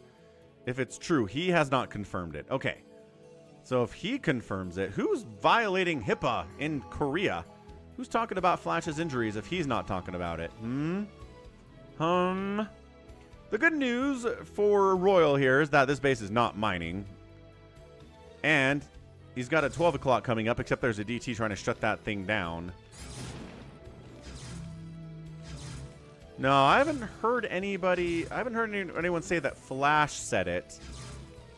But apparently RJB is definitely stream sniping in this game. Apparently Saiyan said that's what he's heard. So I don't know. This is a very weird PvT. The carriers are back. Where's your ground support? It's not here. The ground support is down here, pushing on Bisu's third. Hey, RoyaL, can you actually kill a command center during this attack instead of not getting anything, or a Nexus, losing another command center? Ah. Yeah, that's fair, RJB. It's always a risk. It's always something gotta worry about, definitely. Okay, so this is where he can kill this Nexus. He's killed it already once. Can he get it again? Man, losing this is so big. This base is getting replanted, but it's not there yet. 171 to 124 supply from RoyaL seems like it's a pretty big deal, but these carriers are on top of your production. I don't even... this game is crazy. Factory is getting sniped off by these heckin' bees. The left side 9 o'clock base might actually die. I'm not placing any guarantees on that. This Nexus is dead this time. Okay. Enough was sent to kill it. Going after some of the probes here, holding the position. Bisu's got the carriers, but is it not enough today? I don't know. This is amazing out of RoyaL. Dude, Bisu, no base, no base. Pushing into the natural base. The probe count is getting obliterated by these incoming attacks. DTs are going to have to be enough, but no, the comsat. And Bisu taps out. Dude, the carrier group was simply not enough. And Bisu has to tap. Insane. Insane game there from RoyaL. I thought he was dead. I thought when he lost that 3 o'clock position, there was no coming back from it. But, dude, RoyaL, the macro was good. I thought when the carriers were attacking his factories, he was dead. But no. The macro was good. The positioning was good. The decision-making was really good there, too. Splitting off that ground army to come down south while the carriers were handled up north. Good game, RoyaL. Good game, RoyaL. All right, kiddos. I think we are pretty much done with replays today. No, I got time for one more.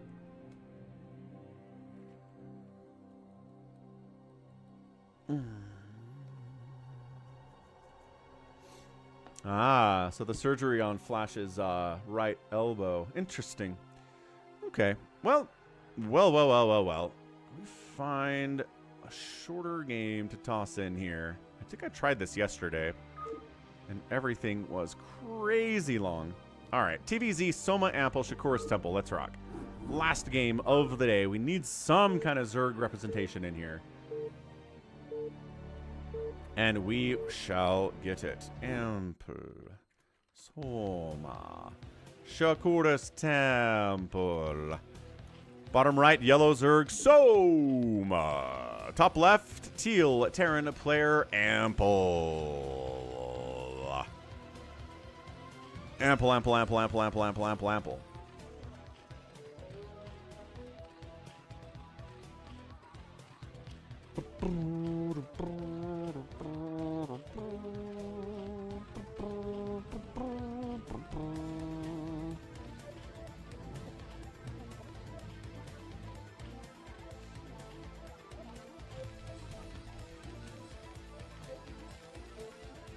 Yeah, but I mean, that was 2009 G22. Obviously, it healed to the point that he was winning championships after that, so... Dunno. What's up, Real Squid? Man, you're a lot more optimistic about what that tastes like than I am, Real Squid. What's up? One of the 2 Overmind supporters I have on the channel, Real Squid. Hatch first in his Soma. I think it tastes like algae, like a pond that has algae in it. So, not great, I guess. Drone transfer down to the natural base. Oh, he's worried about getting... He's worried about... Okay, all right. He's worried about a little marine pressure here. Maybe a bunker getting tossed up. And behold, a bunker is getting tossed up on the hatch first. Drones. Okay, one drone, one marine. The micro on display here is insane. For both players. Bunker. Oh, second bunker's done. Lings jump on it before enough Marines can get in it to cause a problem. Fall back to the second bunker. They got back to the second bunker, but too many Lings are here anyway. Anywho, hold on. Okay, they do take down the bunker. The Marines are dead. And that's a hold from Soma. Tough hold for sure, but managed to get it. No bunkers, no Marines down here at all. Still sending more Marines down this left side as the spire, or as the layers coming in to create a spire, would be my guess of what we're seeing here on the 2-hatch opening. Second base on the way from our Terran player Ample, and the Gambit was pretty good. I think he killed a couple drones. He did delay everything by quite a bit here. Of course, his stuff is delayed too. His second base is coming in 4:30. He's now getting a second Rax, and his gas isn't even here yet at 4:35. Coming in for another scout to see what is what. How's it going, Ralph Jean Carlos? Lings. No. Nice bunker positioning. Good SimCity here in general with that barracks helping with that wall. Second. Oh, that's a Hydra Den. Ah, the man goes Hydra Den. He could also go simultaneously Spire, but that's not happening. So Lurker Bust on the counterattack here from Soma. I like it. I like it a lot. Oh, and a Spire. Wait, hold on. Hold on. Is that a fake out Spire? Is that trying to make Ample think it's a Spire? Then he cancels it when the SCV is dead. And it's Hydras the whole way. Yeah. Soma doing the thing. We haven't seen this in a long time. Did Sulky do that in SSL 1? Somebody did that in SSL 1, right? Hydra Den natural, Spire main, whichever one gets scouted, you do the other one against Terran. They're preparing for mutas, doesn't know about the Hydra Den, doesn't have comm sats, is going to be worried about making an engineering bay, getting turrets up, more and more Marines, and really it's going to be Lurkers instead. Oh, the sickest of plays here from Soma. Tricking Ample quite nicely. What's up, Reno? Welcome to the StarCraft. It's Ample. It's Soma here today. Link's trying to make sure there's not a push out when he's not ready for it. He's really trying to get that gas, really trying to make a couple Hydras, waiting for that lurker aspect. This is awesome. This is some high level thinking. Yeah, there's the engineering bay. I mean, not that turrets are useless against the lurkers, but you don't really need as many of them as you do if it is Mutalisks. There he scans in, sees the Hydra Den, sees the Sunkens coming up. Has he sniffed this out? He's not actually building any turrets back home. Dude, no way. Did he sneak? How? Ling's trying to get a surround on this to buy time for the Sunkens to come up. The fire bats are dead. Okay, that worked out pretty well, actually.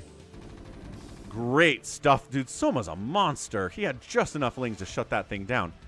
Guy is building no turrets at all. None. He scans in, sees the Hydra Den, and says, you're not doing Hydras and Mutas. So here come the lurkers. There's Comsat available at the front. That's going to be a huge deal.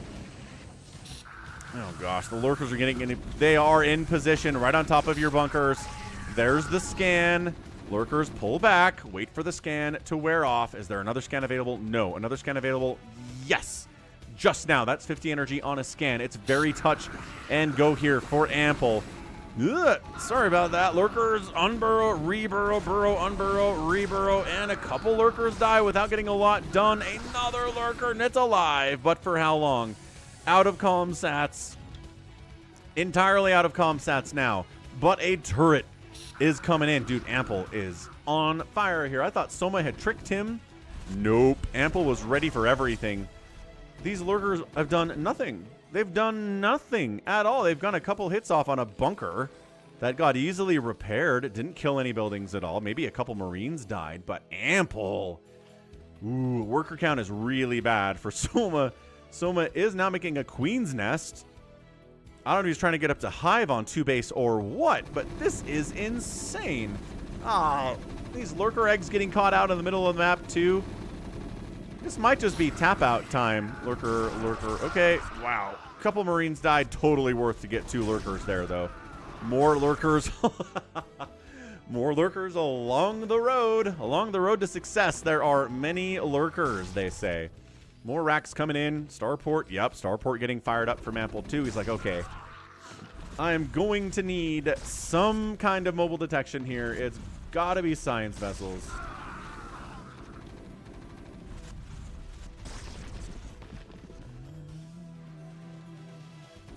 No. Also no. Still no. I get maybe. All right. 41 SCVs. How many are we going to kill today? Couple Marines. Yes. One SCV for 3 lurkers on the run by. Yeah, he's buying some time.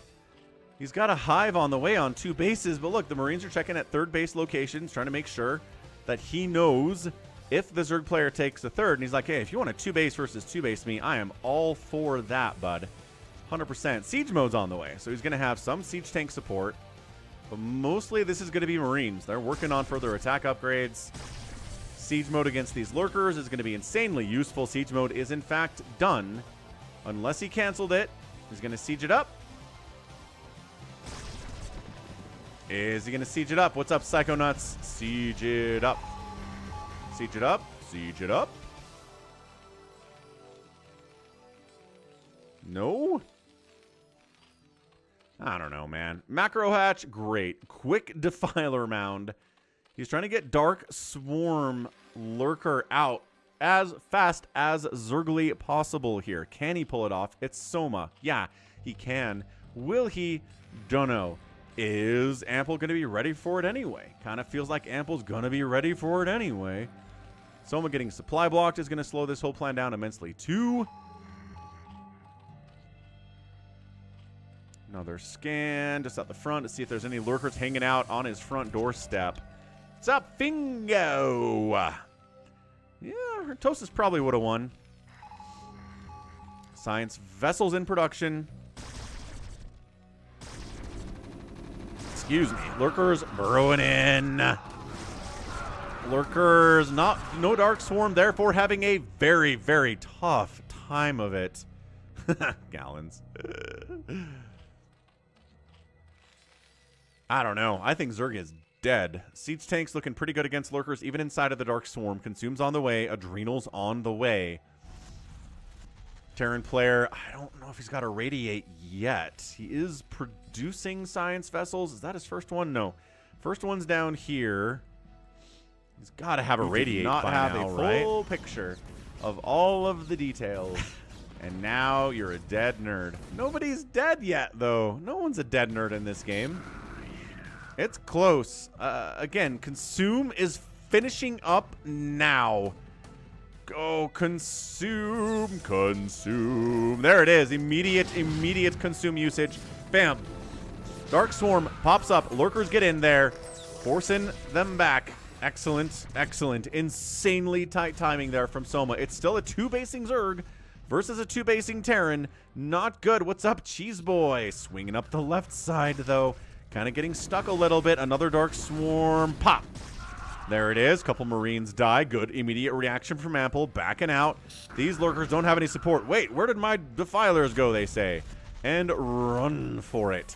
Oh, you're saying Soma's dead? I mean, probably from here. Unless Ample really screws this up, I do think Soma is dead.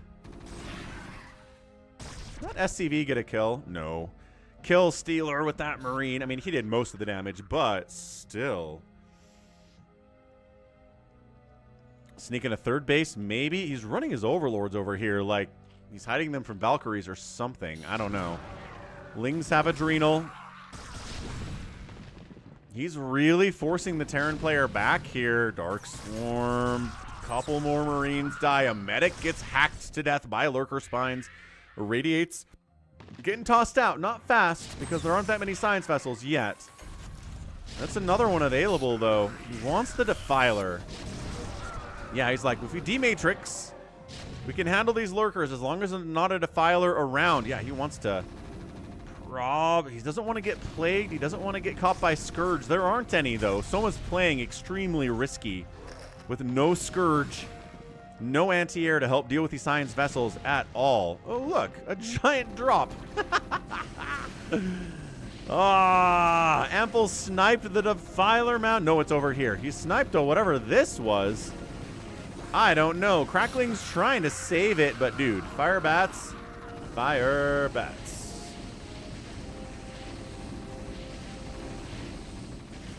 Evolution Chamber getting sniped. Lurkers dying all over the place. 111 to 41 supply. Dude, yeah, the drop just being the icing on the cake here is fantastic.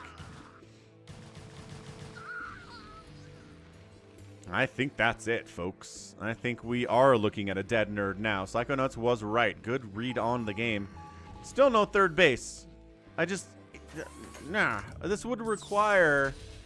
I don't know how you win this as Soma. Ample would have to walk into Dark Swarm Lurkers, like move command through a bunch of Dark Swarm Lurkers, and everything he has dies in order for Soma to win this game. Nope. Okay, fine. Tank dead. Bunch of stuff dead. But there's still all this stuff down here. There's a lot of it. Soma's like, if I just set up a Lurker position right here on this bunker. Ooh. Maybe... attacking both of the bunkers, but then Ample's like, dude, I have another whole army down here. What's up, Starboy? And you don't have any Defilers back home. So you are dead, sir. Ample not looking great either, in fairness. His natural base is in a ton of trouble. All of the trouble known to the Terran kind here. Rebuilding the Spire. Ling's inside. Soma taps out. Yeah, he's just got nothing left. This is getting cleaned out, and Ample does take down Soma in a bit of an upset here, I would say. Soma's the more accomplished player, but he sniffed it out. Soma thought he was tricking him for sure. Canceled that Spire after the SCV died. The Hydra Den starts making Lurker aspect, and Ample's like, nah, I know. I know what this is. What is up, dude? I bought a super chat, and it didn't send. I don't know, man. That's weird. Sometimes it doesn't send. Anywho, GG, what's up, Caesar? All right, live game starting time here on the day number 92 of the fuss. Excellent job by Ample. So head on over to US West Battle.net and do what? Get ready to play some live games. Real Squid. I got you, cheese boy. Real Squid. Thanks for the $5 super chat, man. Appreciate it.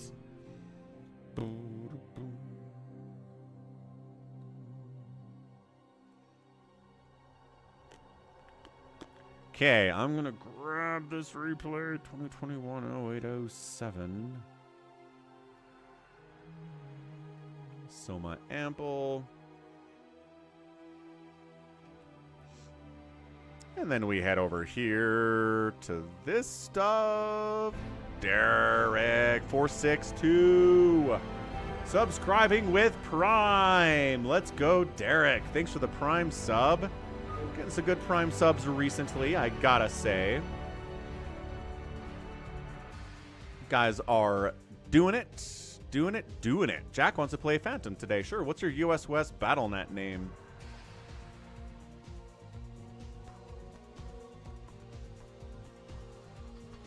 Okay. Doniterran, Fresh Stork, RoyaL, Bisu, Firestar. Sounds good, Firestar. Sounds great, Firestar. One more sub to 100 sub points is amazing. Thanks, everyone. 100 sub points on Twitch is great. Truly, truly great. Yes, Wander, it's a bit of an earlier stream for a Friday. Got to pick up the boy from school today at about 3 o'clock my time. So that's why we changed it up a bit. That's what happens when I have the kids. When I don't have the kids, a little bit later streams are very possible. And yes, family comes first. So we'll start us off with the Phantom mode. I don't see why not. Drill, baby, drill is in the chat. Let's try another Infested Phantom. Just because the last time we had, who was it? PJ, for the first time, was playing Phantom mode with us, and he wasn't quite sure how to play, and he was the Phantom, so it did not work out in the end. Patis Zarga! Ah, thank you for the Prime sub. 2 months in a row. Let's rock. Thank you for reminding me of one of your recent YouTube videos. Yeah, I appreciate it. That's 100 sub points on Twitch. That is so great. That is such an amazing start out here on Twitch. I mean, I always said, what's up, Lucas Sala? Things are good. StarCraft is here. Cat by another one says, I don't know, Cheese Boy. I'll come take a look with you in a second here. But yeah, bottom line, what was I going to say? Yeah, I always figured that Twitch, I needed to invest more time into Twitch in order to really get enough support out there to make it worth it. And turns out losing your job gave me enough time to put more time into Twitch. So that's what we've done, and it's been awesome. So, again, Crazy Phantom, Infested Phantom, version 3.0, Blanc. Let's head on out. I'm going to go get a Coke Zero refill, use the bathroom. I'll be right back. Come join it up. Password to get in is simply SOC.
Me when I make my own father pay taxes on money I could have just given him in person.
Cheese boy, you funny.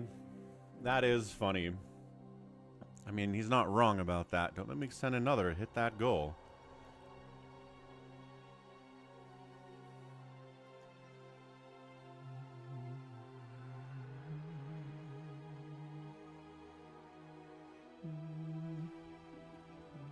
What's up, 4Phoenix? Welcome back. Free-for-all champion yesterday. Who's in here? John Doe, Marsara guy, RJB. Can I obs, please? Wait, does can I obs want to obs? What's up, PJ? Jordan, Rusalov, Jericho, Psychonauts. Looking good, looking good.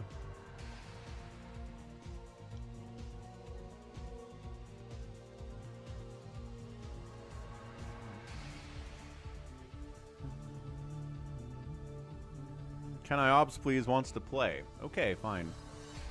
Can I play please name was taken. Sure, Wander. Sounds good.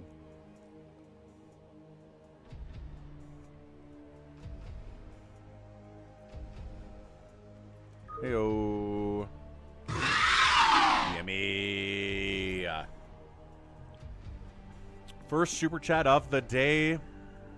Most recent super chat of the day. Hold on to that Coke Zero money, cheesy. Rock on. Okay, let's go. Hit our goal. Nicely done, folks. 2 hours and 12 minutes. Hit our donation goal for the day. Excellent. Got some Prime subs on top of it. I mean, the thing is, the goal is really for everything. I still need to figure out how to set that up, right? To where I can have a goal that is just kind of all in the same giant bucket. Okay, we'll get those names in the top left because one of them is a Phantom and they're getting a ton of cash and we don't want to spoil that for everybody else. I don't know who RJB is a dead nerd is exactly. Sounds like a name that RJB would come up with though.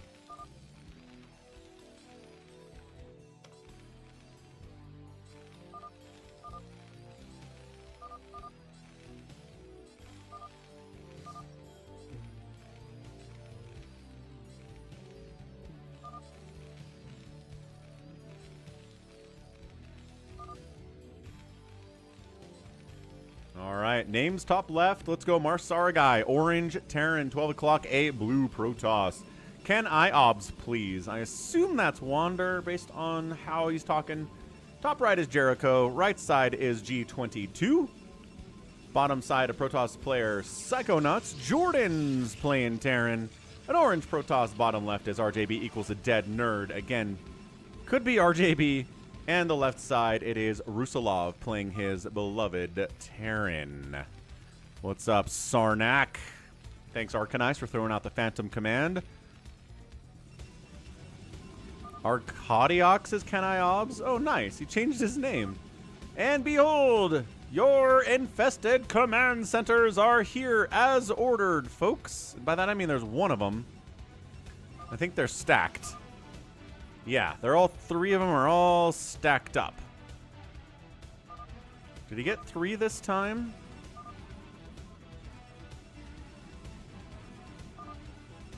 G22 is upset about the laggers, which he, well, should be. It's an understandable thing. Marsara guy's lagging out bad. Ah, Wanders in chat.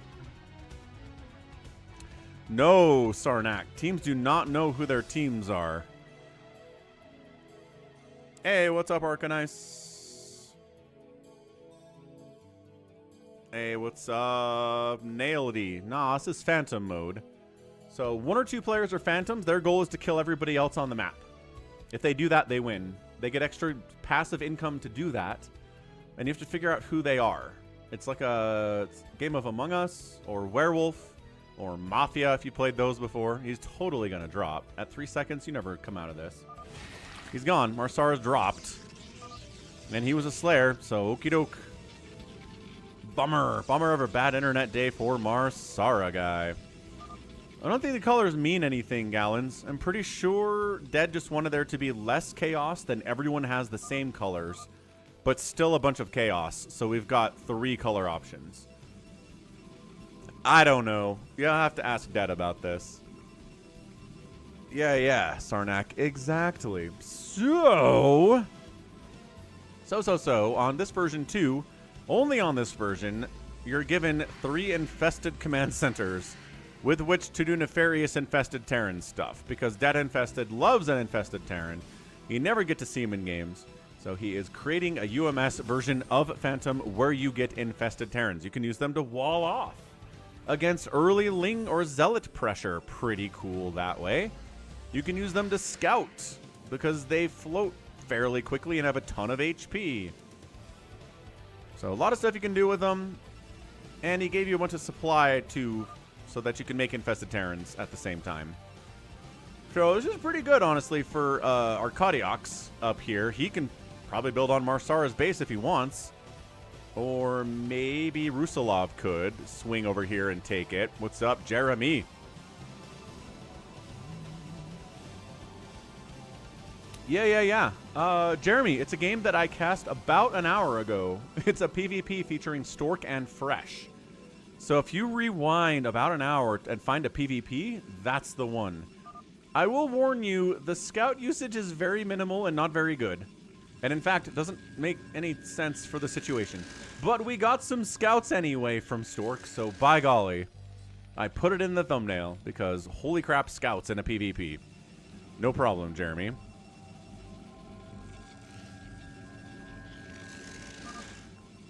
Scouts always win. Yes, they sure do. Somebody's shouting out, I prepare to die. Oh, the infesteds. They're here. Uh-oh. Is this... It's red. Is this belonging here, or is this moving out infested Terrans? I don't think they can get out. They can't squeeze through that little gap. All 3 races Phantom on BGH when? What? Qu'est-ce que c'est? What are you even asking here? Lifts, and now his men are out. Infested Terrans on the march. Dun dun dun dun dun dun dun dun dun. Oh boy. Let's go. Let's move. So this is, I'm pretty sure these are John Does. Where is he going to go with them is the question. Yeah, Sarnak, no kidding. I mean, the remaster really gave them a lot of detail they didn't have previously. So, in an OG Brood War, they're just kind of a bunch of pixels. But here, yeah, I mean, they've got... Their faces are all messed up. It's tough. It's a tough life being an infested Terran. So, he's running down bottom left here, too. I think...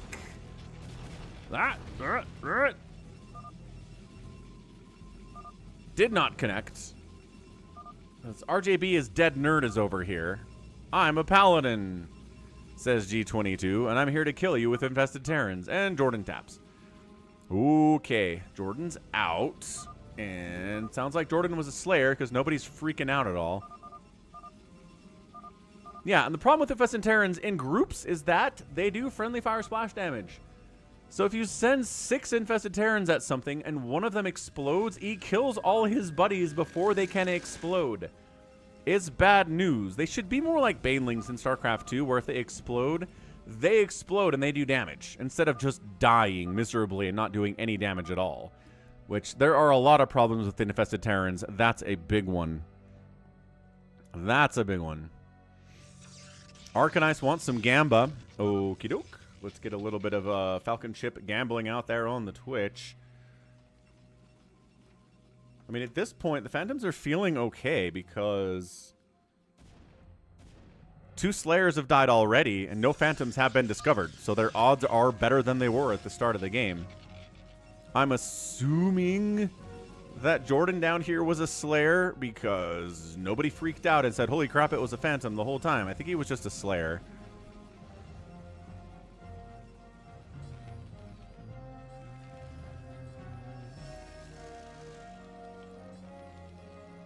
Yeah, Friendly Fire Tank Splash is a lot more powerful in Brood War than it is in StarCraft 2. Psystorm in StarCraft 1 hits a lot harder than it does in StarCraft 2. So yeah, I'd say so.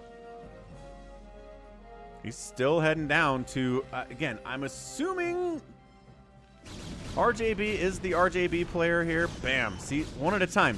Well, there you go. One at a time. There it is. I'm not sure I've ever seen... Oh, we've seen cartooned Infested Terrans.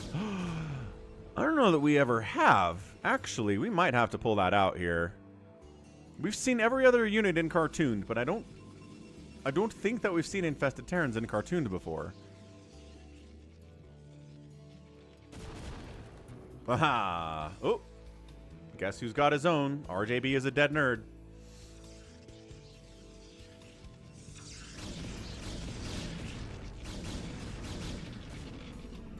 I think one of them did hit the Nexus, the other one did not. I think the other one died for nothing. There's the haha RJB from G22. So yeah, at this point, I think there's less trying to figure out who the Phantom is and more just RJB and G22 trying to kill each other with Infested Terrans, which I'm here for. I'm down for that. Eventually we'll get to the point where the Phantom is revealed.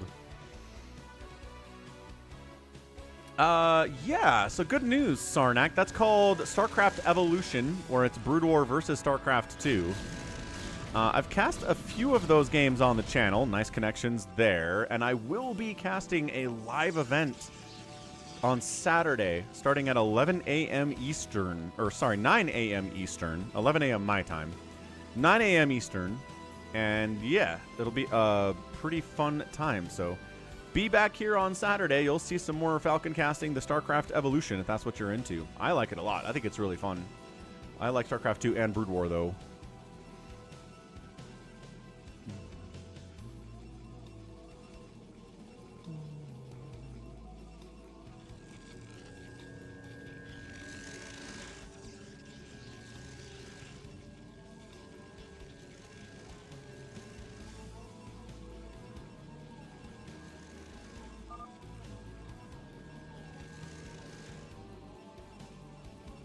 Yeah. So here's one that I did sort of recently. Saturday as in tomorrow. Accurate. Okay. I think the Phantom is laughing at us, says G22. I think the Phantom is honestly very pleased as punch about how this is going.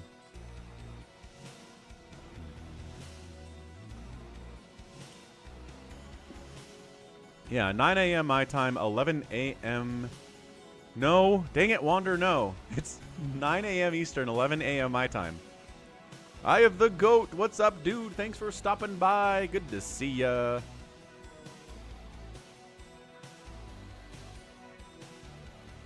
All right, here comes G22, continuing to try to kill RJB. Bam. At least a couple hours, Sarnak.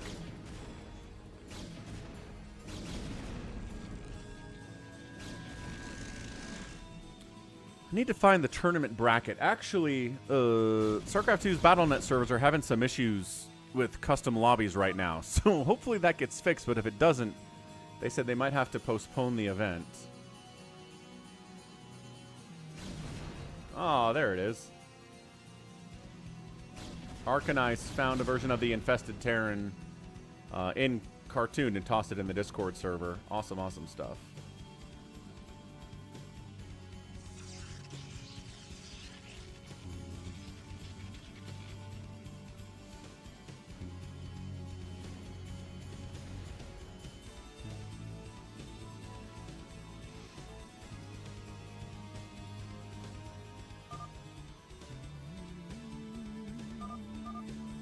It is G22, please, he says. You're never right about this.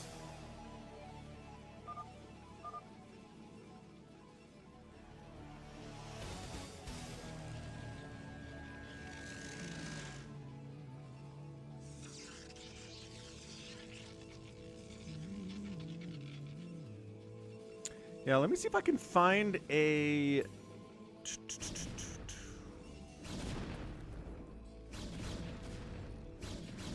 Find a tournament bracket.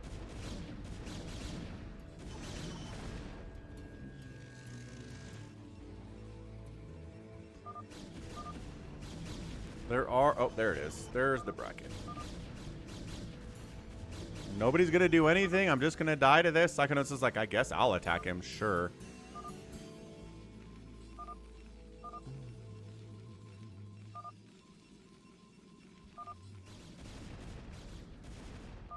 It's 9 a.m. Oh. Oh. Gosh dang it. You're right, Wander. This is me trying to do stuff and think while I'm casting.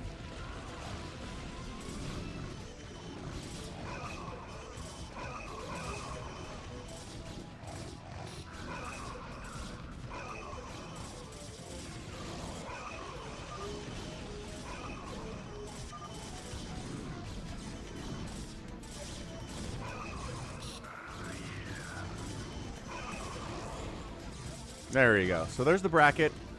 Not many players, but I think it should last at least a couple hours. And let me just double check when this thing starts.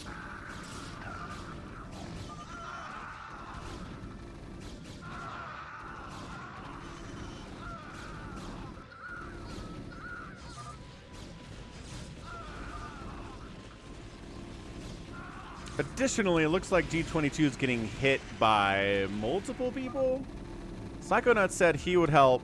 Looks like RJB is not around to help anymore, but he got other people onto his cause. So that's fine.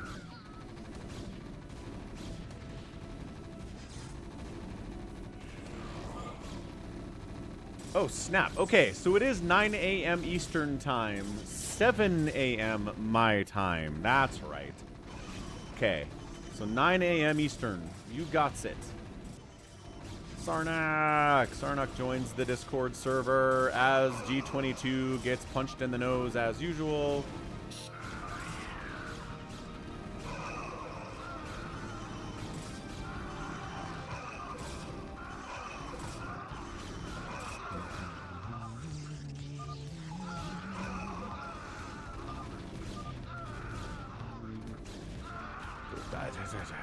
It is very early, yes. I think Hyper One set it up, so talk to him about it.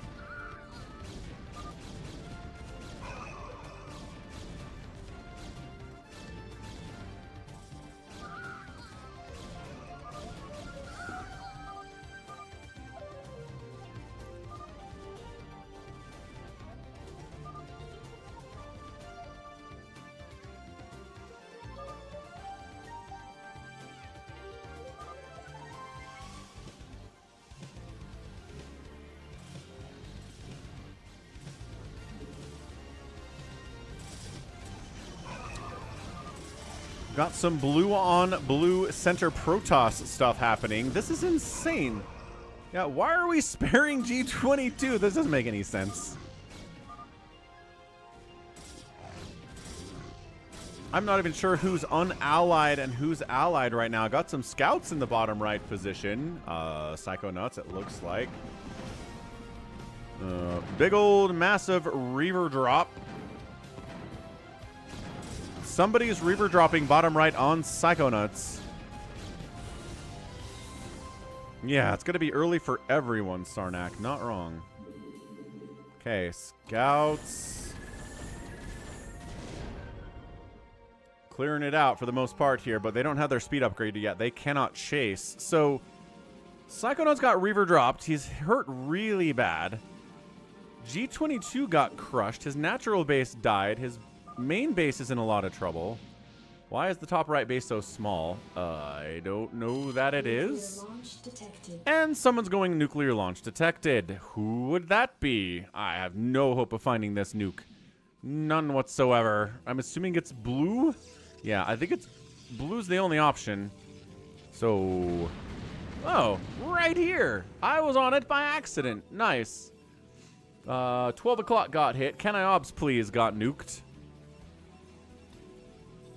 Lost a bunch of his probes. Nexus still lives because it takes more than one to take it down. Got a lot of dead infested Terrans here, too, from our guy at 12 o'clock, Mr. Arcadiox.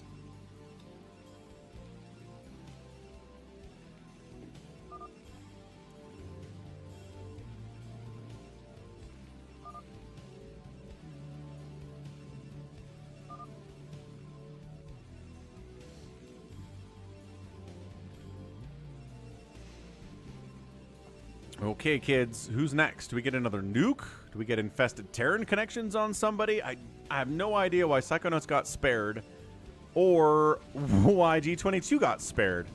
It's very strange. We got some kind of maybe a contain here, or we've got defense going on, or we're sharing the base.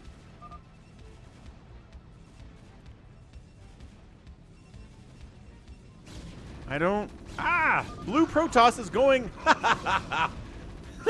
Psychonauts. So Blue Protoss is going up against left side Rusalov for reasons I don't know. The guy's going Marines and stuff, and against Dragoons are going to do just fine. Got some siege tanks onto the setup there as well. Who's fighting who? That is the greatest question of all time. This is where the chaos comes in. There are too many similar colors here. It's not as bad as everybody's the same color, but it's still pretty darn chaotic. I don't think he... I mean, if he is Wander, he is incredibly committed to the bit. He came into the Discord server the night before the election and said he couldn't sleep. He was so anxious about the result of the election and hoping so hard that Trump won. Like, I think he's telling the truth. I think he's the biggest fanboy I've got in my entire fan base. And the dude lives in Hungary. He's not even an American. It's very confusing.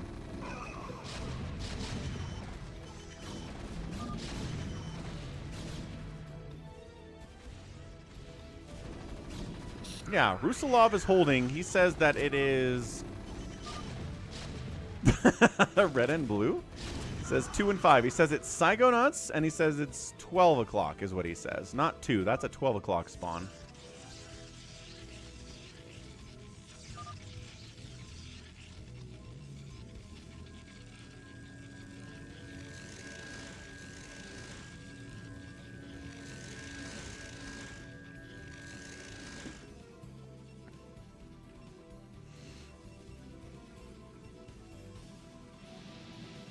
Arbiters are coming out from top right. I'm pretty sure that's Jericho.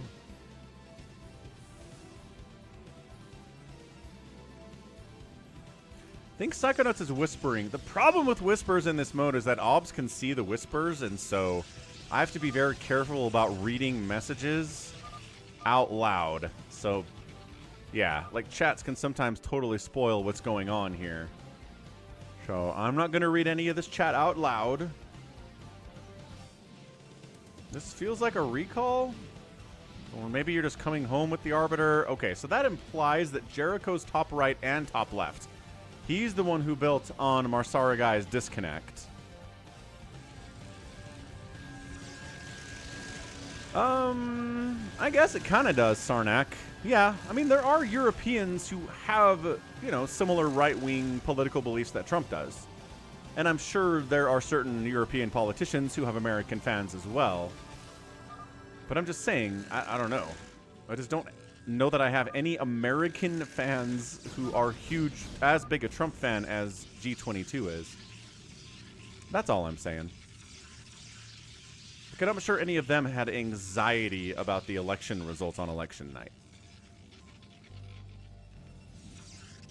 I'm not sure any of them are 100% on board with anything Trump says or does like G22 is. Got scouts in the bottom left here. Again, I think it's RJB. 3 Stargate scout shenaniganry happening here. G22 says, let's go. What are we going with? I don't know. You're back from the dead. Looks okay. So someone's making a move on Rusalov here. It looks like our Kodiak is making a push on Rusalov. But the siege tank positioning, plus the Marines, plus the utter lack of splash damage on these attacks. Oh, there is a High Templar. Hang on. He might storm a thing. Come on, High Templar. Storm a thing. Come on. Oh, he's moving up. He's moving up. And there it is. That's why you don't see Marines in late game PvT. Because of that little Stormorama thing, majig. Really, really cost efficient.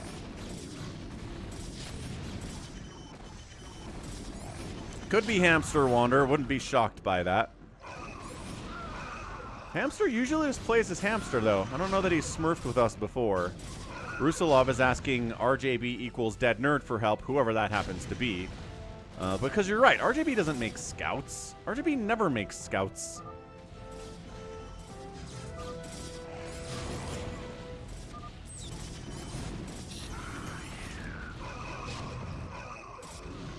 Man, Rusalov is holding.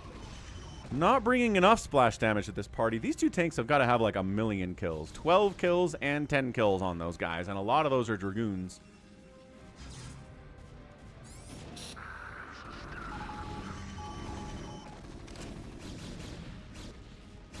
What is the mass scout army doing over here? I don't know. Is this a drop?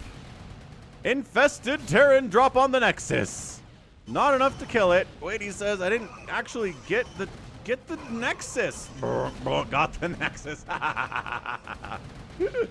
Infested Terran shuttle drop. Beautifully executed. Nexus down. Psychonauts is in a lot of trouble. The mass scout player, who is RJB equals dead nerd. Not sure who he is. G22. See, now this feels truly. That feels like a joke.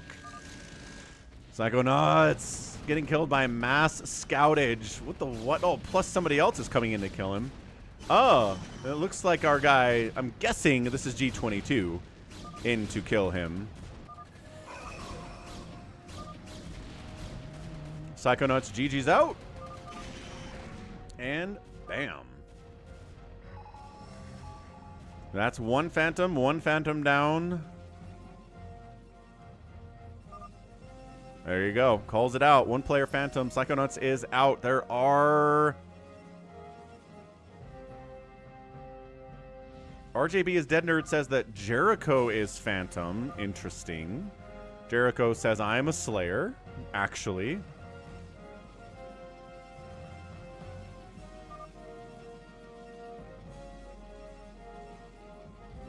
Did we ever kill... No, he's still alive, man.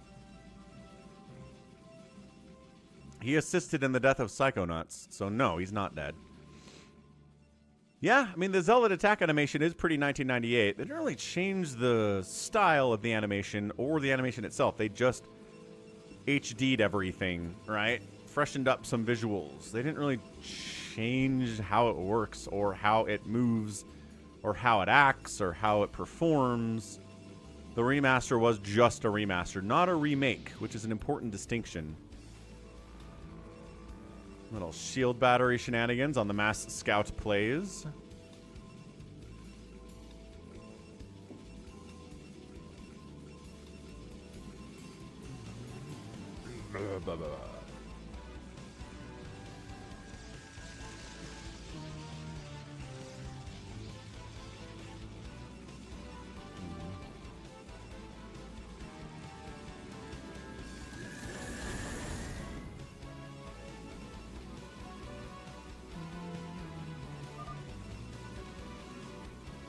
G22 is giving out commands like he's in charge of this thing. He says kill 9. Says we gotta kill Rusalov. We've tried so much. Could they both have been Phantoms? What do you mean they both have been Phantoms? Who is they?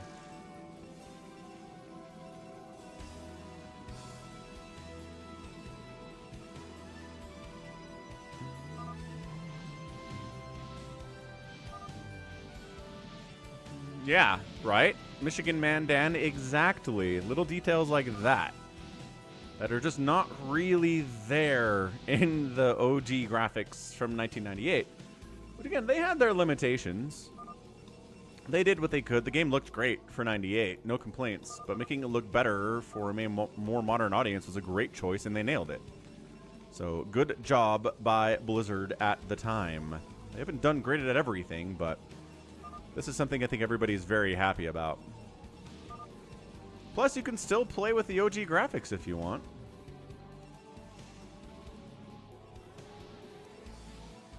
Okay, we're going to try to kill Rusalov again. We're going to try to kill Rusalov again.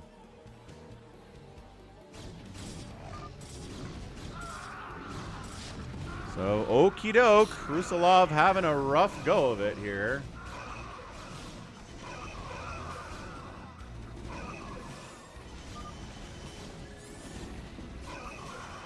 Are we sure about this? No. That's awesome. Is it a nuke out? Is it a defensive nuke? Oh, it is. It's a defensive nuke. Oh, this is good. Everyone's just A-moving into this thing. That's what we're talking about. Rusalov, get him. Get him with the nukes, Rusalov. They're not bringing enough splash damage for this. Kill him with your siege tanks and your lockdowns and your marines. This is actually looking fairly bad. Rusalov's like, help! Even with the nukes, it's not working out for me. And Rusalov was a slayer. No, Rusalov. Good nuke, though, guy. Great nuke, man. I told you it wasn't him. Well, burp, burp, burp. Rare W from RJB. Perhaps it is, yes. And my chat crashed. Come back, chat. I need you. There you are. Is everyone going after Jericho now? Top right? I don't see any attacking. Maybe that's just him going home.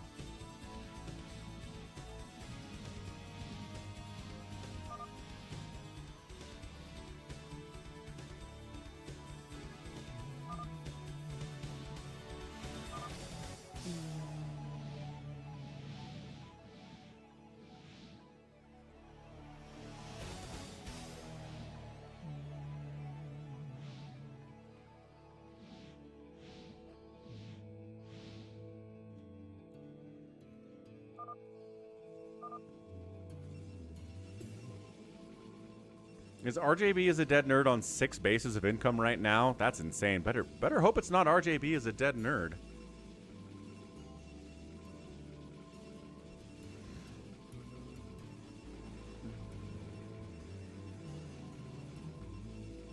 Sup, Sarnak? I do not know. It's a Twitch thing, but if you're a sub on Twitch on the channel, then you don't see any ads at all.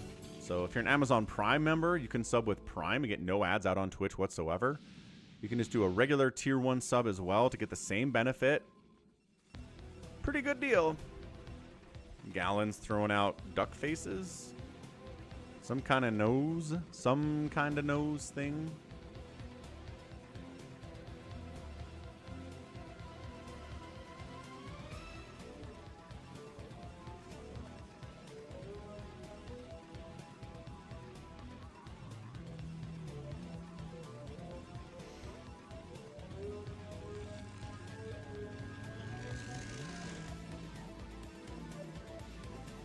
Nah, Psychonauts, I hear ya. It's allowed, I say. If he's going to be aggressive about it, then I say other people can be aggressive back at him about it. Can't believe he's alive. Who chose to spare G22 exactly? Who was that? Really?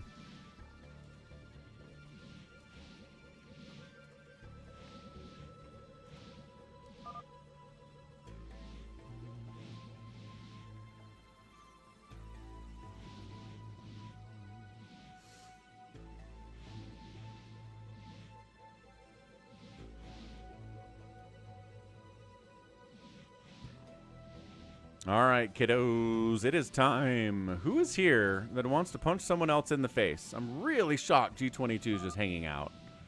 All the Terrans are dead. It's all Protoss versus Protoss from this point on. We've murdered the minority groups. And now all we have left are Protoss. Now we have to kill each other, which is how this is usually, how the story usually goes.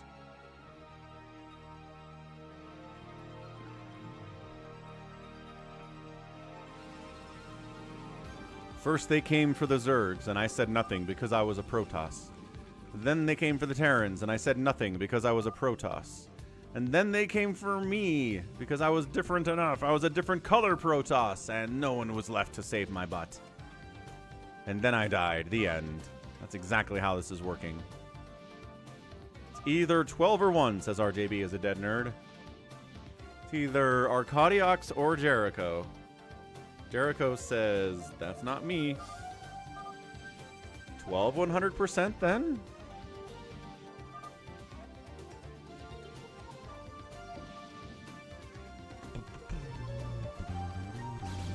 RJB is definitely stream sniping in this game.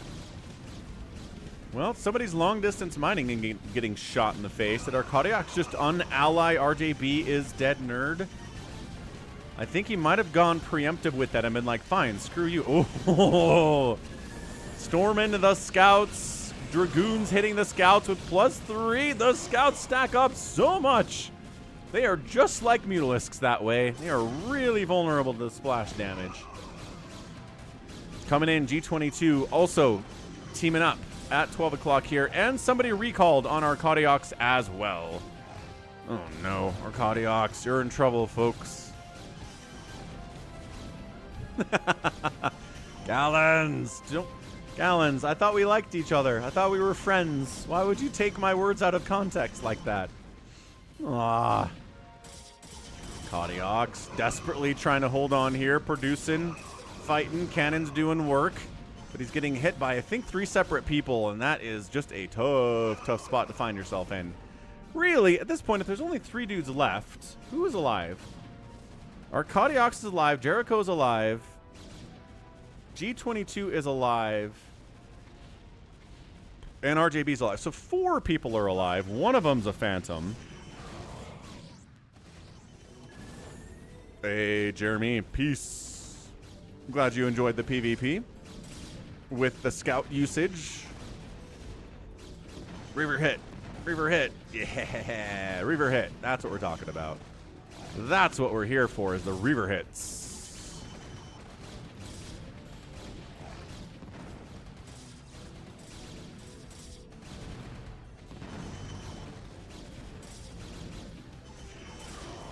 Yeah, I'm thinking there's enough to kill Arcadiox here, especially if RJB is dead, has a giant bank to draw from. Really, the only resources on the map are in the middle here. Everything else seems to be gone. He's doing infested Terran drops on these gates. He's hitting infested command centers with infested Terrans. Oh. Wait, how many friggin' infested Terrans can you fit in a shuttle? Good grief. Seriously, how many can you fit in there? He had like 6. That's crazy stuff.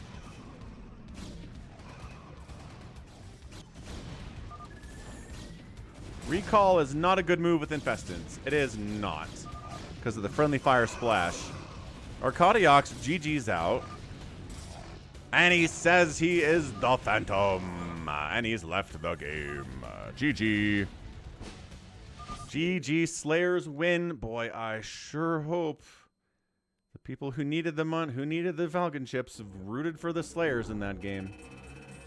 Predicted the Slayers in that game. Let's see what the prediction says. So yeah, it was Psychonauts and it was Arcadiox who are our Phantoms today. GG's. Jawaz gets some money there. Oh no. Ah, you voted on the Phantom, Sarnak. Rough stuff. The roughest possible stuff. Okay, how are we on time today?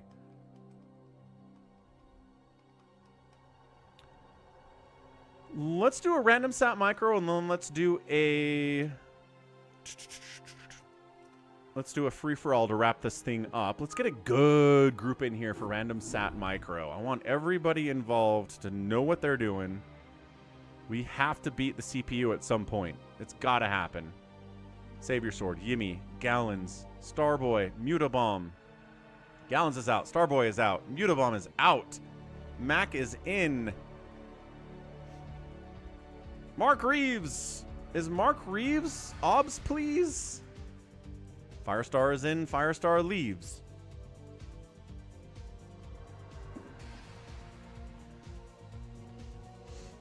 Let's see what we get here today.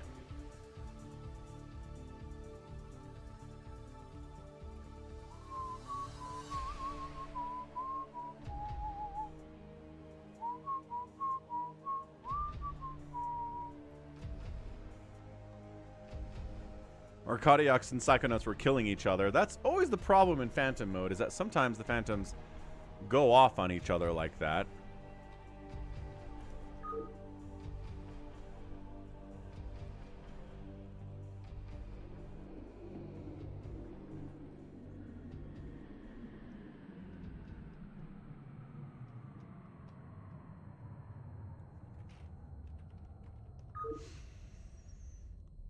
Boom, boom. All right, got 2 more spots available here. Join in. The password is SOC. We're on US West BattleNet. The game name is Falcon Random Sat Micro.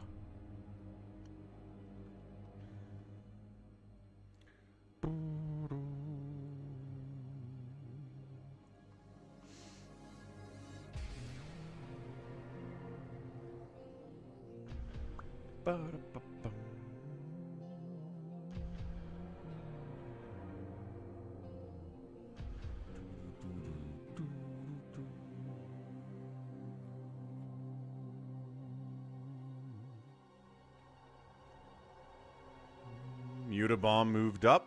Somebody left. Wait, hold on a second. We only have 4 people? Then yeah, I guess maybe... Whoa! Whoa! Whoa! Whoa! Whoa! 4 Phoenix is like, I got the map. That's all I wanted was the map. Marsara guy jumps in. What's up, Marsara guy? Firestar keeps leaving and then coming back in and then leaving and then coming back in.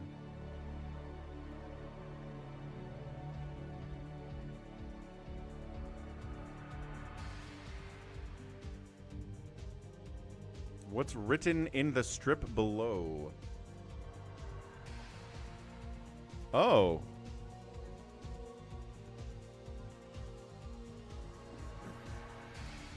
I don't know.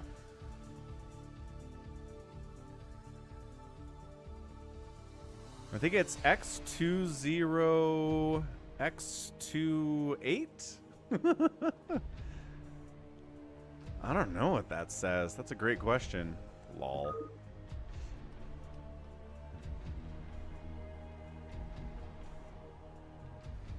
Yeah, hop on in anyway. Firestar will be fine.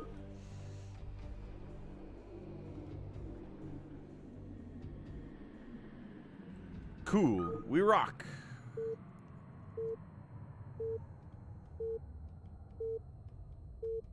Yep, just make sure you upgrade and you'll be A-okay.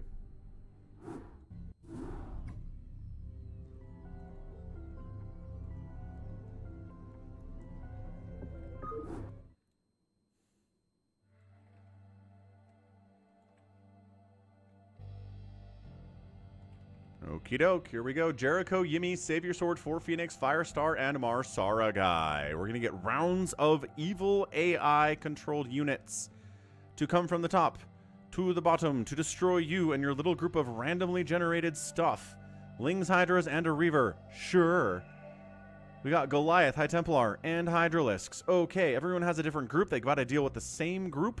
If your group gets wiped out, the remaining enemies go over here and they come attack what's left from your friend. So defend as much as you can. Fight as hard as you can. and you will help your friends out at the very least. I got to stage 13 yesterday. That's true, Sav. That is true. Storm helps a lot against Marines. We saw that today, and it's back. Great hold by Savior Sword. Yimmy's got a Reaver. He's going to be fine. Siege Tank's going to help a lot here, too, from Jericho.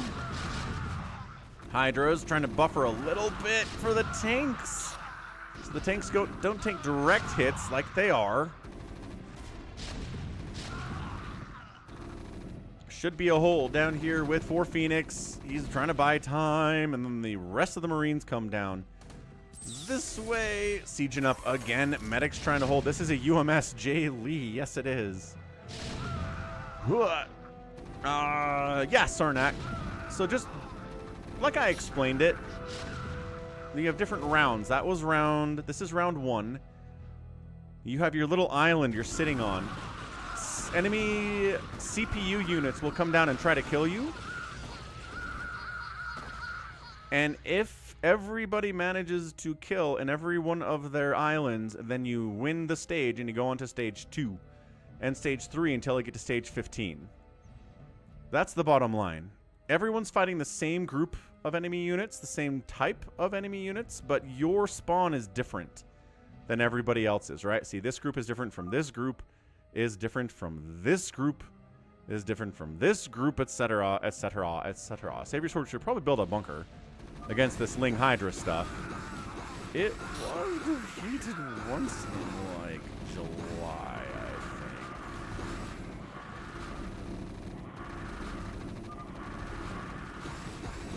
think. You're welcome, Jaylee. Yeah, that sounds about right, Sarnak. So yeah, it's very cooperative. It's kind of fun that way, right? So you're awesome, and maybe your teammate got some garbage units, and they die, you can help them. Their units come down, you destroy them, you avenge your dead friend, and you move on to stage number 3. Zealots and Dragoons, a pretty strong combination, depending on what you get. A little Plague would be nice here from Savior Sword. DTs are kind of garbage because invisible units are always visible in this UMS. So, terrible, terrible stuff that way. Ghosts, maybe some lockdown on the Dragoons could be nice. Spider Mines are going to be awesome here regardless, except again, they're visible. They kind of lose their effectiveness when they can be seen. Jericho's got a lot of Lings, a DT, and some Dragoons.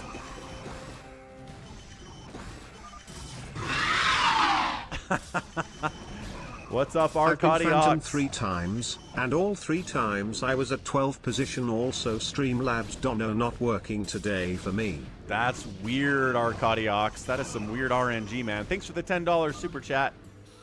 Is that PayPal donation link not working for you today? Okay, that's weird. We'll have to explore that a little bit.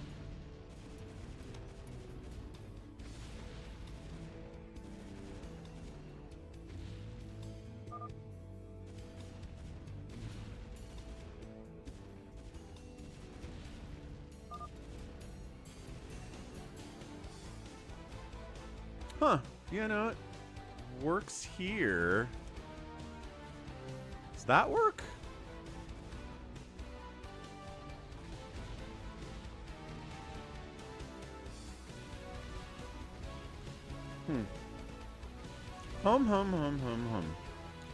Anywho, oh crap, we're down at the bottom. That's the other part of this thing, is if everybody dies on the top portion of this UMS, then they go down to the bottom. You get one more shot to handle them. If they get through every group, then they start attacking your final defenses. If these fall, everybody loses.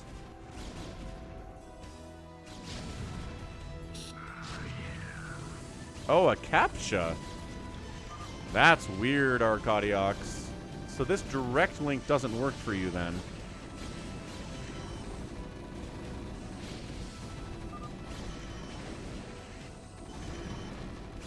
Are we blinding? We're blinding the Dragoons. Fancy stuff there. Okay, cool. We're at stage 4. Muta, Ling, Zealot.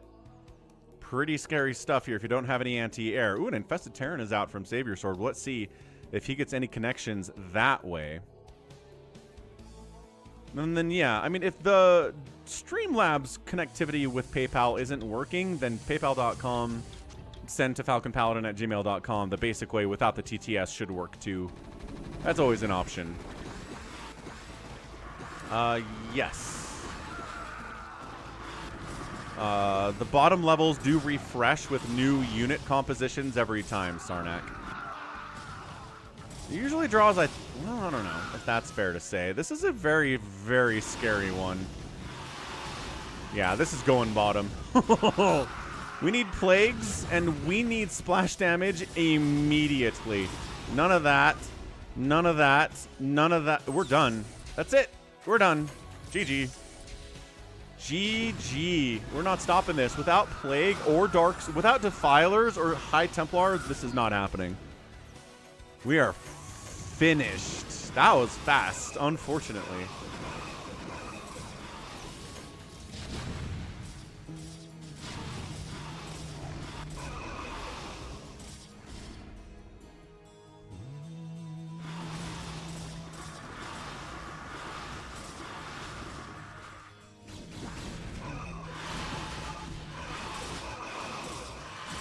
Woo! Okay, RNG is a cruel goddess, without a doubt. So that was an attempt. We've learned. People involved have learned, and next time will be better. Okay, that's a GG. Let's head out to our free-for-all to wrap this up for the stream today. We're in hour 4 now. That means we've gotten a ton of support from everybody. We hit our support goals and beyond, which is awesome. Thanks, everybody, for being so great. And let's find a free-for-all map. What do we want to do? Ooh. Let's do the 5-minute no rush free-for-all. Those ones are chaotic. 5-minute no rush. Everyone's close to each other. You can kind of wander out to the edges and stuff. Here, I'll show you the map in a second here. But yeah, so you spawn here. So some people are just like, screw it. I'm expanding out to the edges first. I'm not even going to try to hold on to my center base. And some people try to hold on to the center base, building cannons and sunkens and stuff. Corners are pretty good. Is true.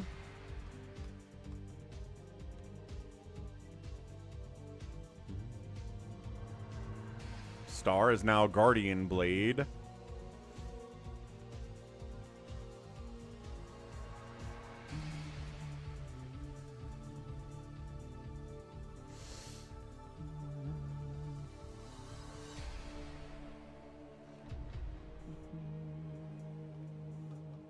We'll give people about 60 seconds to join up here. Again, password is SOC to get in. US West BattleNet. The game name is Falcon FFA. Here, I'll explain what sooking is in the Discord server for people who are wondering about sooking.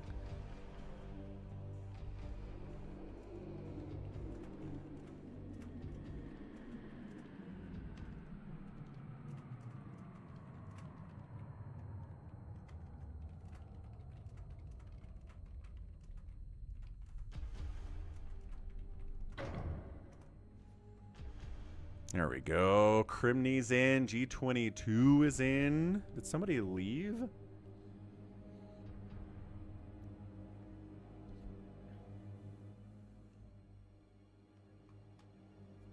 Yeah, the goat says he's on the way. Okay, we'll wait for goat. Yes.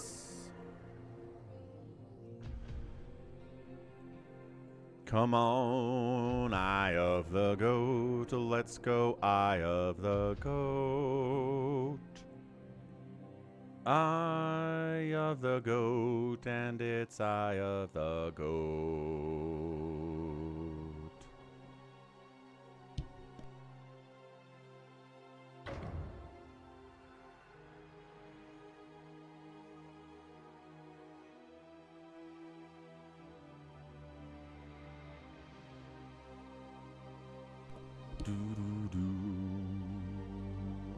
You just join in. Unknown. You just got another password. Oh, we're in. Wait, where did Goat go? Did Goat not get in? Save your sword. Goat, goat, goat, goat, goat. No Goat. Goat caught in too late. No, Goat hasn't played today. I'm gonna put Goat in over Marsara guy because he's played. Nope, you're in, Eye of the Goat. Too bad.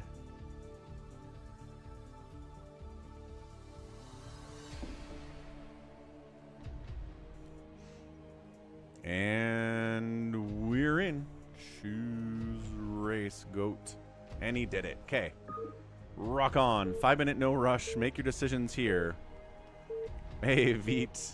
Would be a good idea. You did not have a full picture of all of the details. And now you're a dead nerd.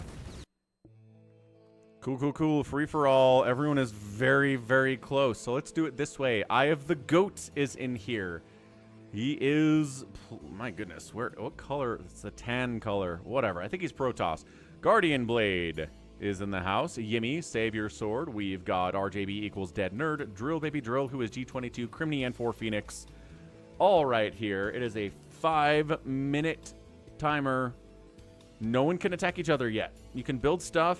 You can go sniff other people's bases, but you can't attack them, and they can't defend either.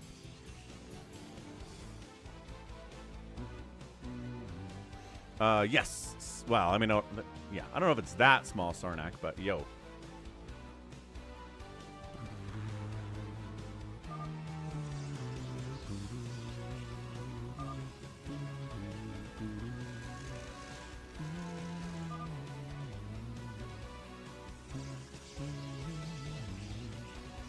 Yeah, so it looks like G22's kind of building stuff out here. Is it a fast building?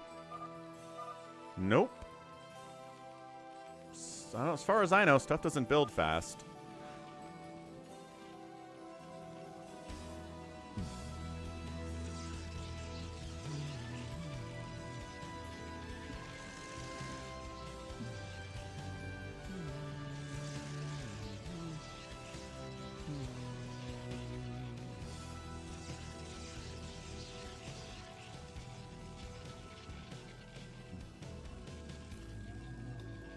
Two minutes.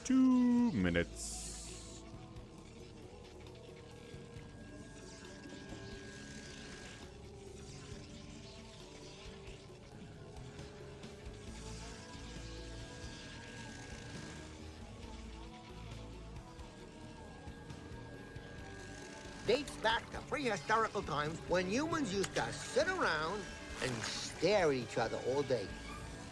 Got very boring. It sure did. 150 to go. Right. That makes sense, Hamster. I was noticing that. Progress bar, green, still building. Feels like it builds more quickly. Uh-oh. Save your swords, cannon rushing G22. The cannons won't fire on anything until the timer runs out.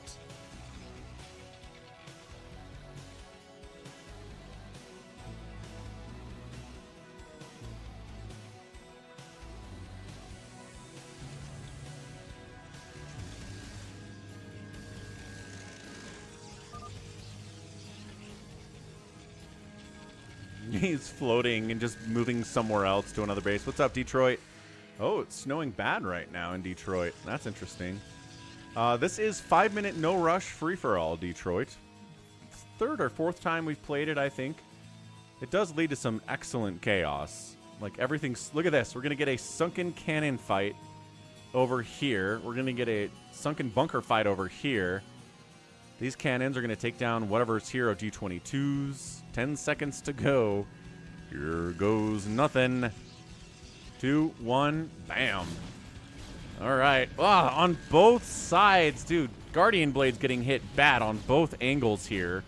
Sunkens. Wait, is there nothing in these bunkers? What the frick? I don't even know. All right, Sunken took that stuff out. This battle's still ongoing, and it looks like Guardian Blade is retreating to the north. Nothing much going there. A little bunker attack from the right side here. Yimmy making a move on the top right here on 4 Phoenix.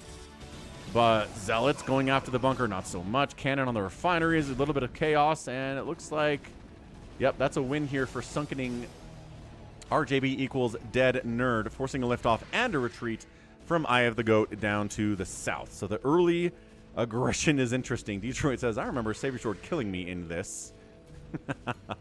And yeah, definitely some blood for the Blood God. Everybody survives the initial stuff.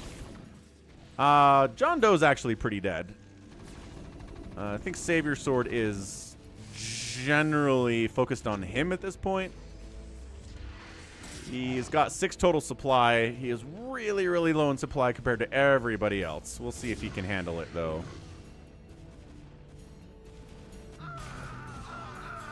Guardian Blade. Not Guardian Blade. This is the other yellow. This is 4 Phoenix. Continuing to cannon harass Yimmy until a siege tank comes out.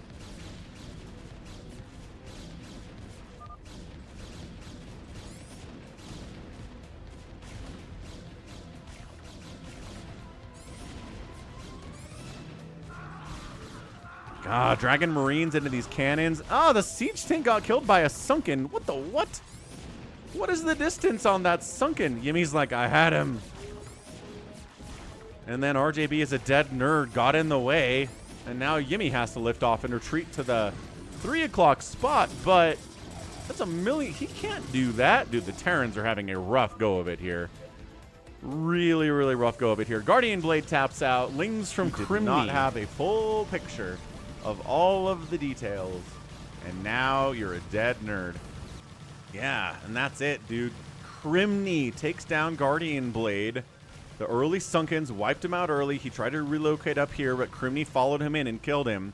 Savior Sword scouting around with a Zealot, not actually attacking anything up this way, and somehow John Doe's alive.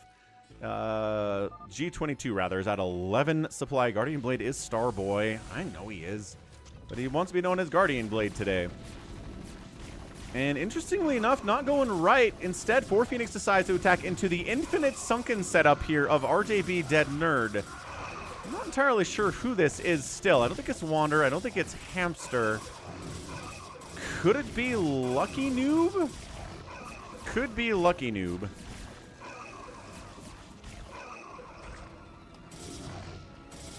Savior Sword. Starboy asks you to kill Crimney for him, because Savior Sword listens to the stream. Yimmy, still not happy. 8 supply. Terrans at the 3 o'clock and the 9 o'clock. Not feeling great about things. Eye of the Goat, 6 o'clock. Doing better than most at 36 total supply. Feeling okay about it. Yimmy's got a single SCV hiding back here, hilariously.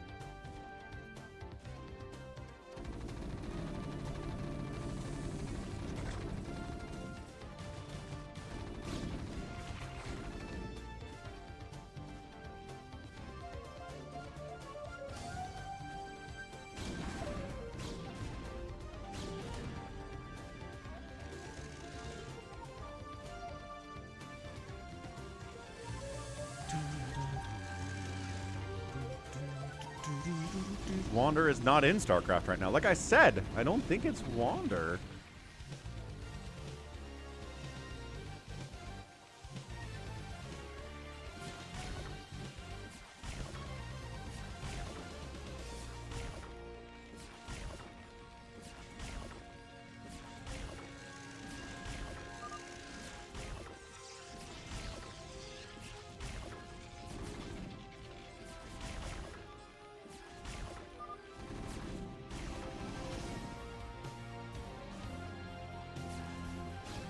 And Yimmy's final stand is here. So we've got Yimmy out. We've got Starboy out.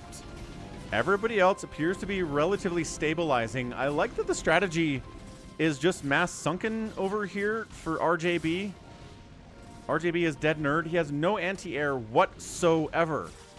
A single Wraith would destroy him permanently. There's nothing that could be done. A siege tank will shut this down permanently as well. 4 Phoenix is looking good. 4 Phoenix is always very good.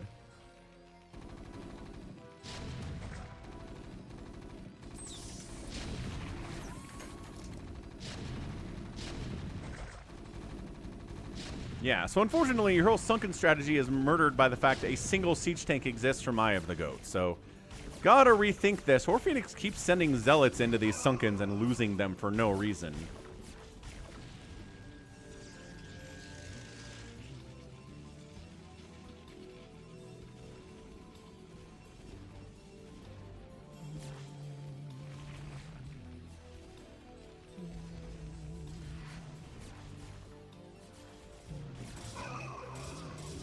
All right, big old Gateway Army making a move on these Sunkens. They have a +1 attack upgrade. So it looks like our strategy of Mass Sunken is in a bad spot here. Okay, some Dragoons showed up, and G22 got knocked out by Savior Sword. Sure, I guess. Feels a little premature, but maybe ranged Dragoons was more than he could handle right there.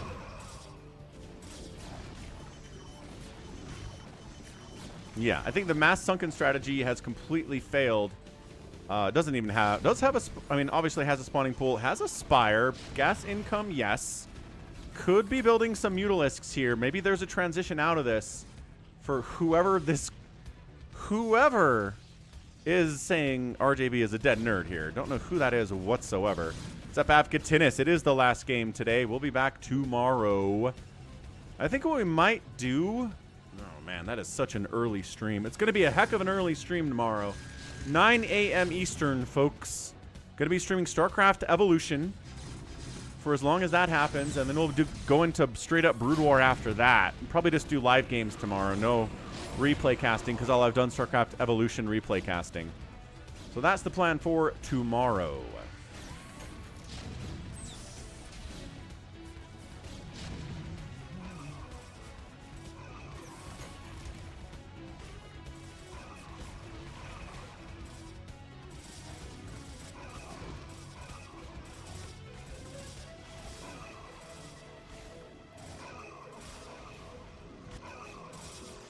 Hey, look, some Mutas got out.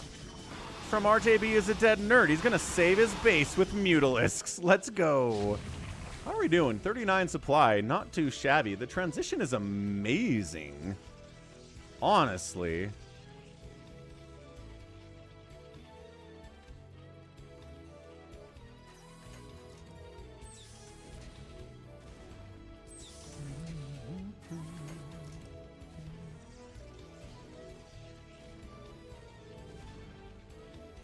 I do not know, Detroit. That is a great question. The bracket here. I threw the bracket into chat at some point. P.S. Savior Sword is still down here trying to kill Eye of the Goat.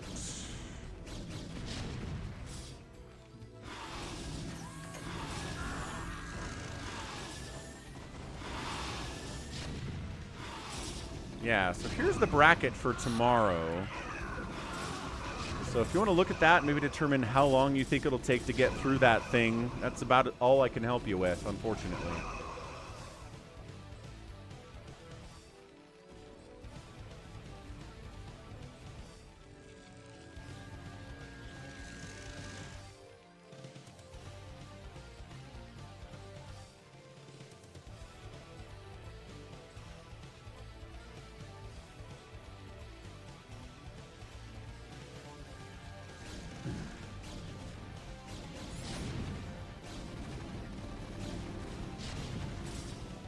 How's Savior Sword doing economically? He's on 2 gas.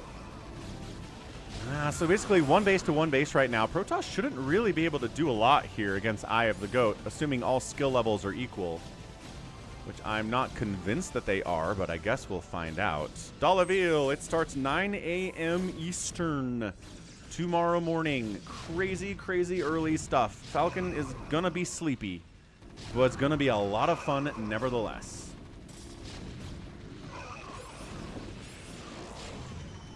Ooh, good storm on those SCVs. Pretty good SCV pull from Eye of the Goat, too, though. So who's... I mean, we might as well get a Gamba going. Who wins here? Goat, tan. Savior Sword, green. Criminy, purple, as always. Or, for Phoenix, olive. Probably the favorite here is 4 Phoenix. I unclicked him. He's here, by the way. He's actually really trying hard with a lot of Zealots and Dragoons to take down. Actually, did I not? Oh, I don't think I put him on here. Well, too bad.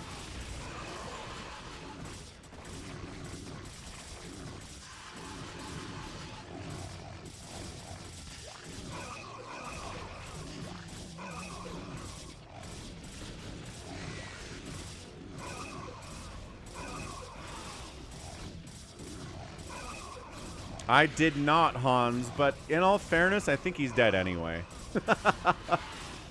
I don't know if they're coming back from this. Mutas alone are not going to work against 2-1 Dragoons in these numbers. Yeah, Mutas are dying real fast. And coming in from the top side here, too. Yeah, so, I mean, you didn't want to pick RJB as a dead nerd anyway because he's not winning this thing.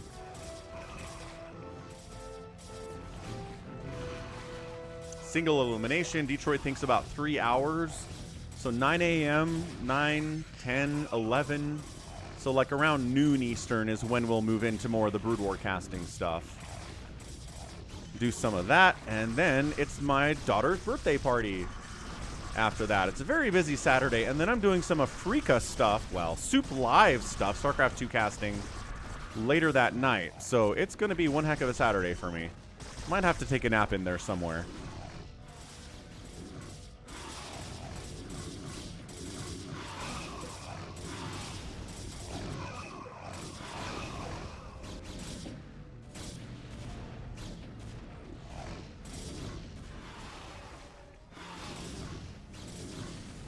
Yeah, RJB is dead nerd is dead. I don't know what buildings he has left. Sunken? Is that it?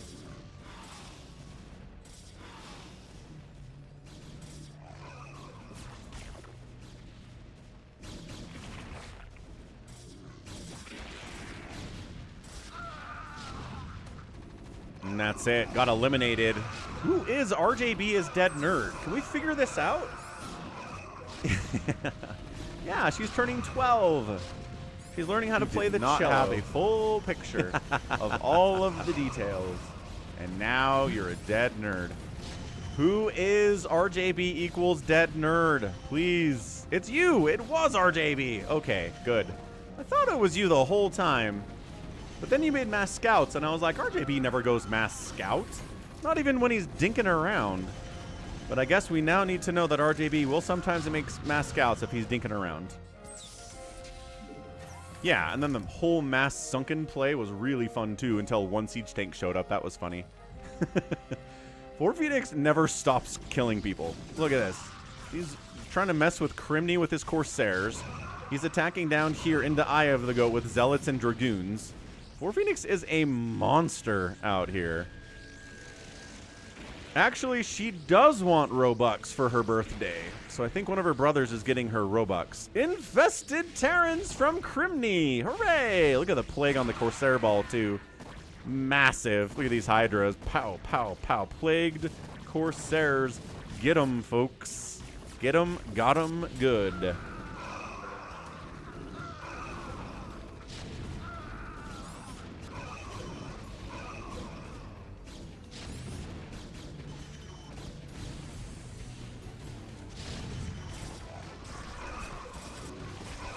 Savior Sword making a move on Criminy too. So Savior Sword and Criminy and Eye of the Goat killing each other while 4 Phoenix kind of picks and chooses fighting everybody. I think it's going to end in a 4 Phoenix win.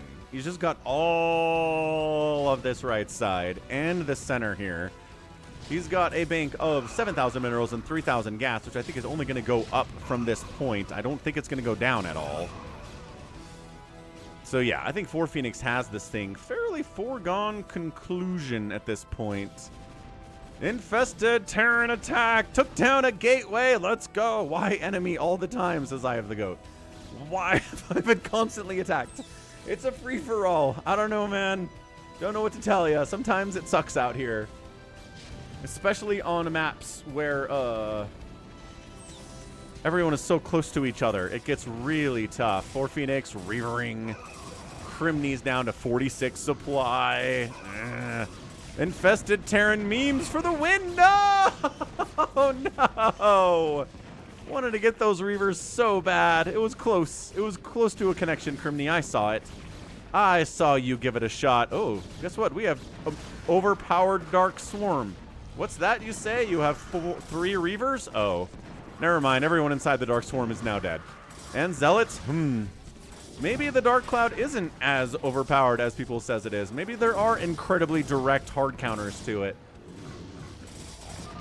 Especially for Protoss. Crimney, GG's out. A makeup, a mirror, farewell. Maybe. Crimney's out. It's funny, she got her ears pierced when she was like 11, 10? But then she's like, nah, too much of a hassle. So she stopped wearing them. Then the holes in her ears just closed back up again. And she's like, whatever. Don't actually care. I don't know if she cares about that stuff as much as other girls do, but she is getting older. We'll see. We'll see where it goes.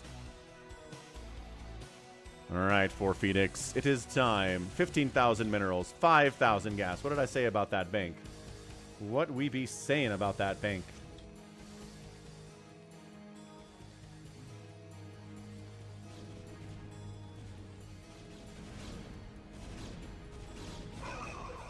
For Phoenix, scouting his enemies down south. I like that. Keeping track of what's going on. Oh, Farewell's daughter did the same thing. That is funny. And Hans got his ears pierced at 38. Nice. I think we have bigger fish to fry, says Savior Sword. Maybe we work together. For Phoenix can kill both of these dudes at the same time. He's got more than double the supply. He's got more than double the APM. Well, maybe not. He's got more than double the skill, I think. For Phoenix is a monster and going to win his second free-for-all in as many days. So, I mean, watch out for Phoenix out here, huh? If you're going to a free-for-all and 4 Phoenix is in there, maybe go after him first.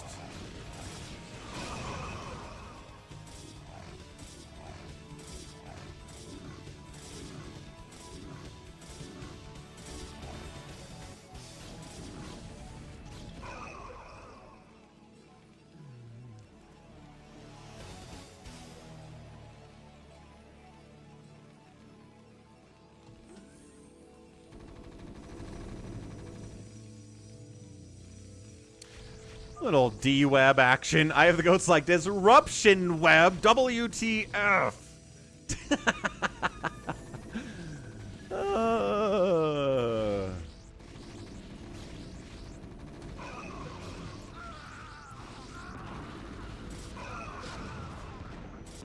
I have the goats like, I've been hit by Protoss from left, right, and center. I've gotten sunken on the right side. I can't ally, says Savior Swords. Sorry, man. I can share vision.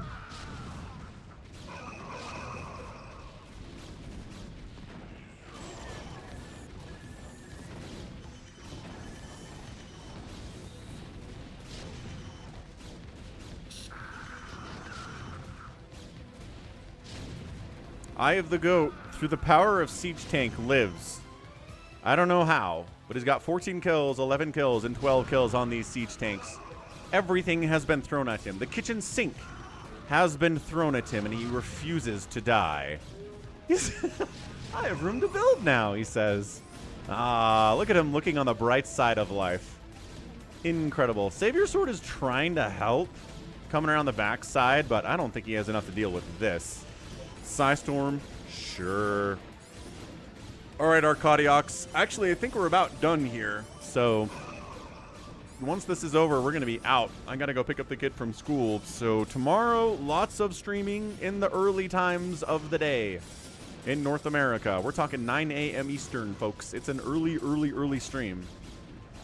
And then StarCraft 2 streaming live on Soup later that night. Oh, and Soup approached me in Laughing Games about doing a Brood War event on Soup Live, the streaming platform, soon. So watch out for announcements about that. Go sign up for an account on Soup Live so you're ready when the time comes.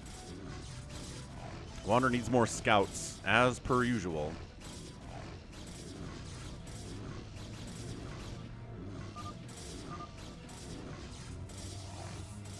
Reaver, droop. Oh, the economy, though. Oh, it's a 20-kill Reaver. I think Savior Sword is out of economy. His money is not going up. Yeah. I mean, gas, yes. Minerals, no. DTs? Hang on. Did he not bring detection? He's like, wait, I have detection. Where is it?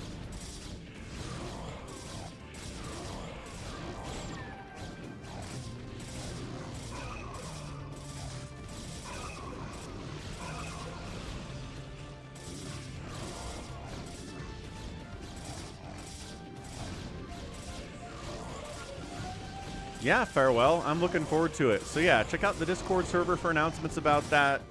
I'll talk about it on streams and stuff too.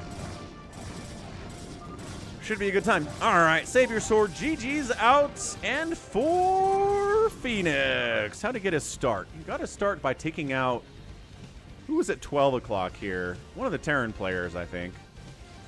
Wiped him. Dealt with some aggression over here by Yimmy, but he got saved by the Sunkens of RJB. So 4 Phoenix was able to expand to these corners and then move down, finished off RJB, came down to the south against Eye of the Goat, helped kill Crimney, and then Savior Sword. And yeah, 4 Phoenix is one of the more deserving free-for-all winners that we have seen in stream history. He just never stops attacking. He never sits back and turtles up and like lets other people kill them, like kill each other. He is the one who knocks. He is the one who comes at you until you're dead. He never stops moving, never stops expanding. And it's fantastic. So Eye of the Goat is wasting everyone's time. There you go. And that is the GG. Hey-oh! All right, that was fun. That was some really, really, really fun stuff there. 4 Phoenix gets the win. GG, son. 4 Phoenix gets the monies. Let's reward the folks who predicted 4 Phoenix was going to win. Look at that. Money difference. Money, money, money, money. Money, money, money, money. JWAS, 17. Bet some money on 4 Phoenix. Nicely done. Really nicely done. All right. Fantastic stuff, everyone. Thanks for hanging out. Thanks for having a really fun stream with me today. Day number 92 of the fuss. Day number 93 is tomorrow at crazy early hours. Like, I haven't woken up at 7 a.m. my time in months and months and months. So we'll pull it off, I guess. Let's go hang out with our guy 80s Mullet. Looks like he's playing. Thanks for all the support today, especially from Arcadiox with the super chat, Yimmy super chat, Cheese Boy super chat, Petite Zerg resubbing with Prime for 2 months, Derek with the Prime sub, Derek462 in particular, Real Squid, Overmind supporter on YouTube, and a super chatter of $5. We got a new subscription from JFC. Chad pledged on Patreon, $10.80 a year. Thank you, Chad. Waiha super chatted $5 Canadian, Yimmy $5 American, and then we got a follow from M Popa about 18 hours ago. So thanks again. See you tomorrow, bright and early. Tap the like button if you haven't already. Follow, Prime sub, etc. You're the best fan base on Twitch and YouTube. Catch you tomorrow. Bye.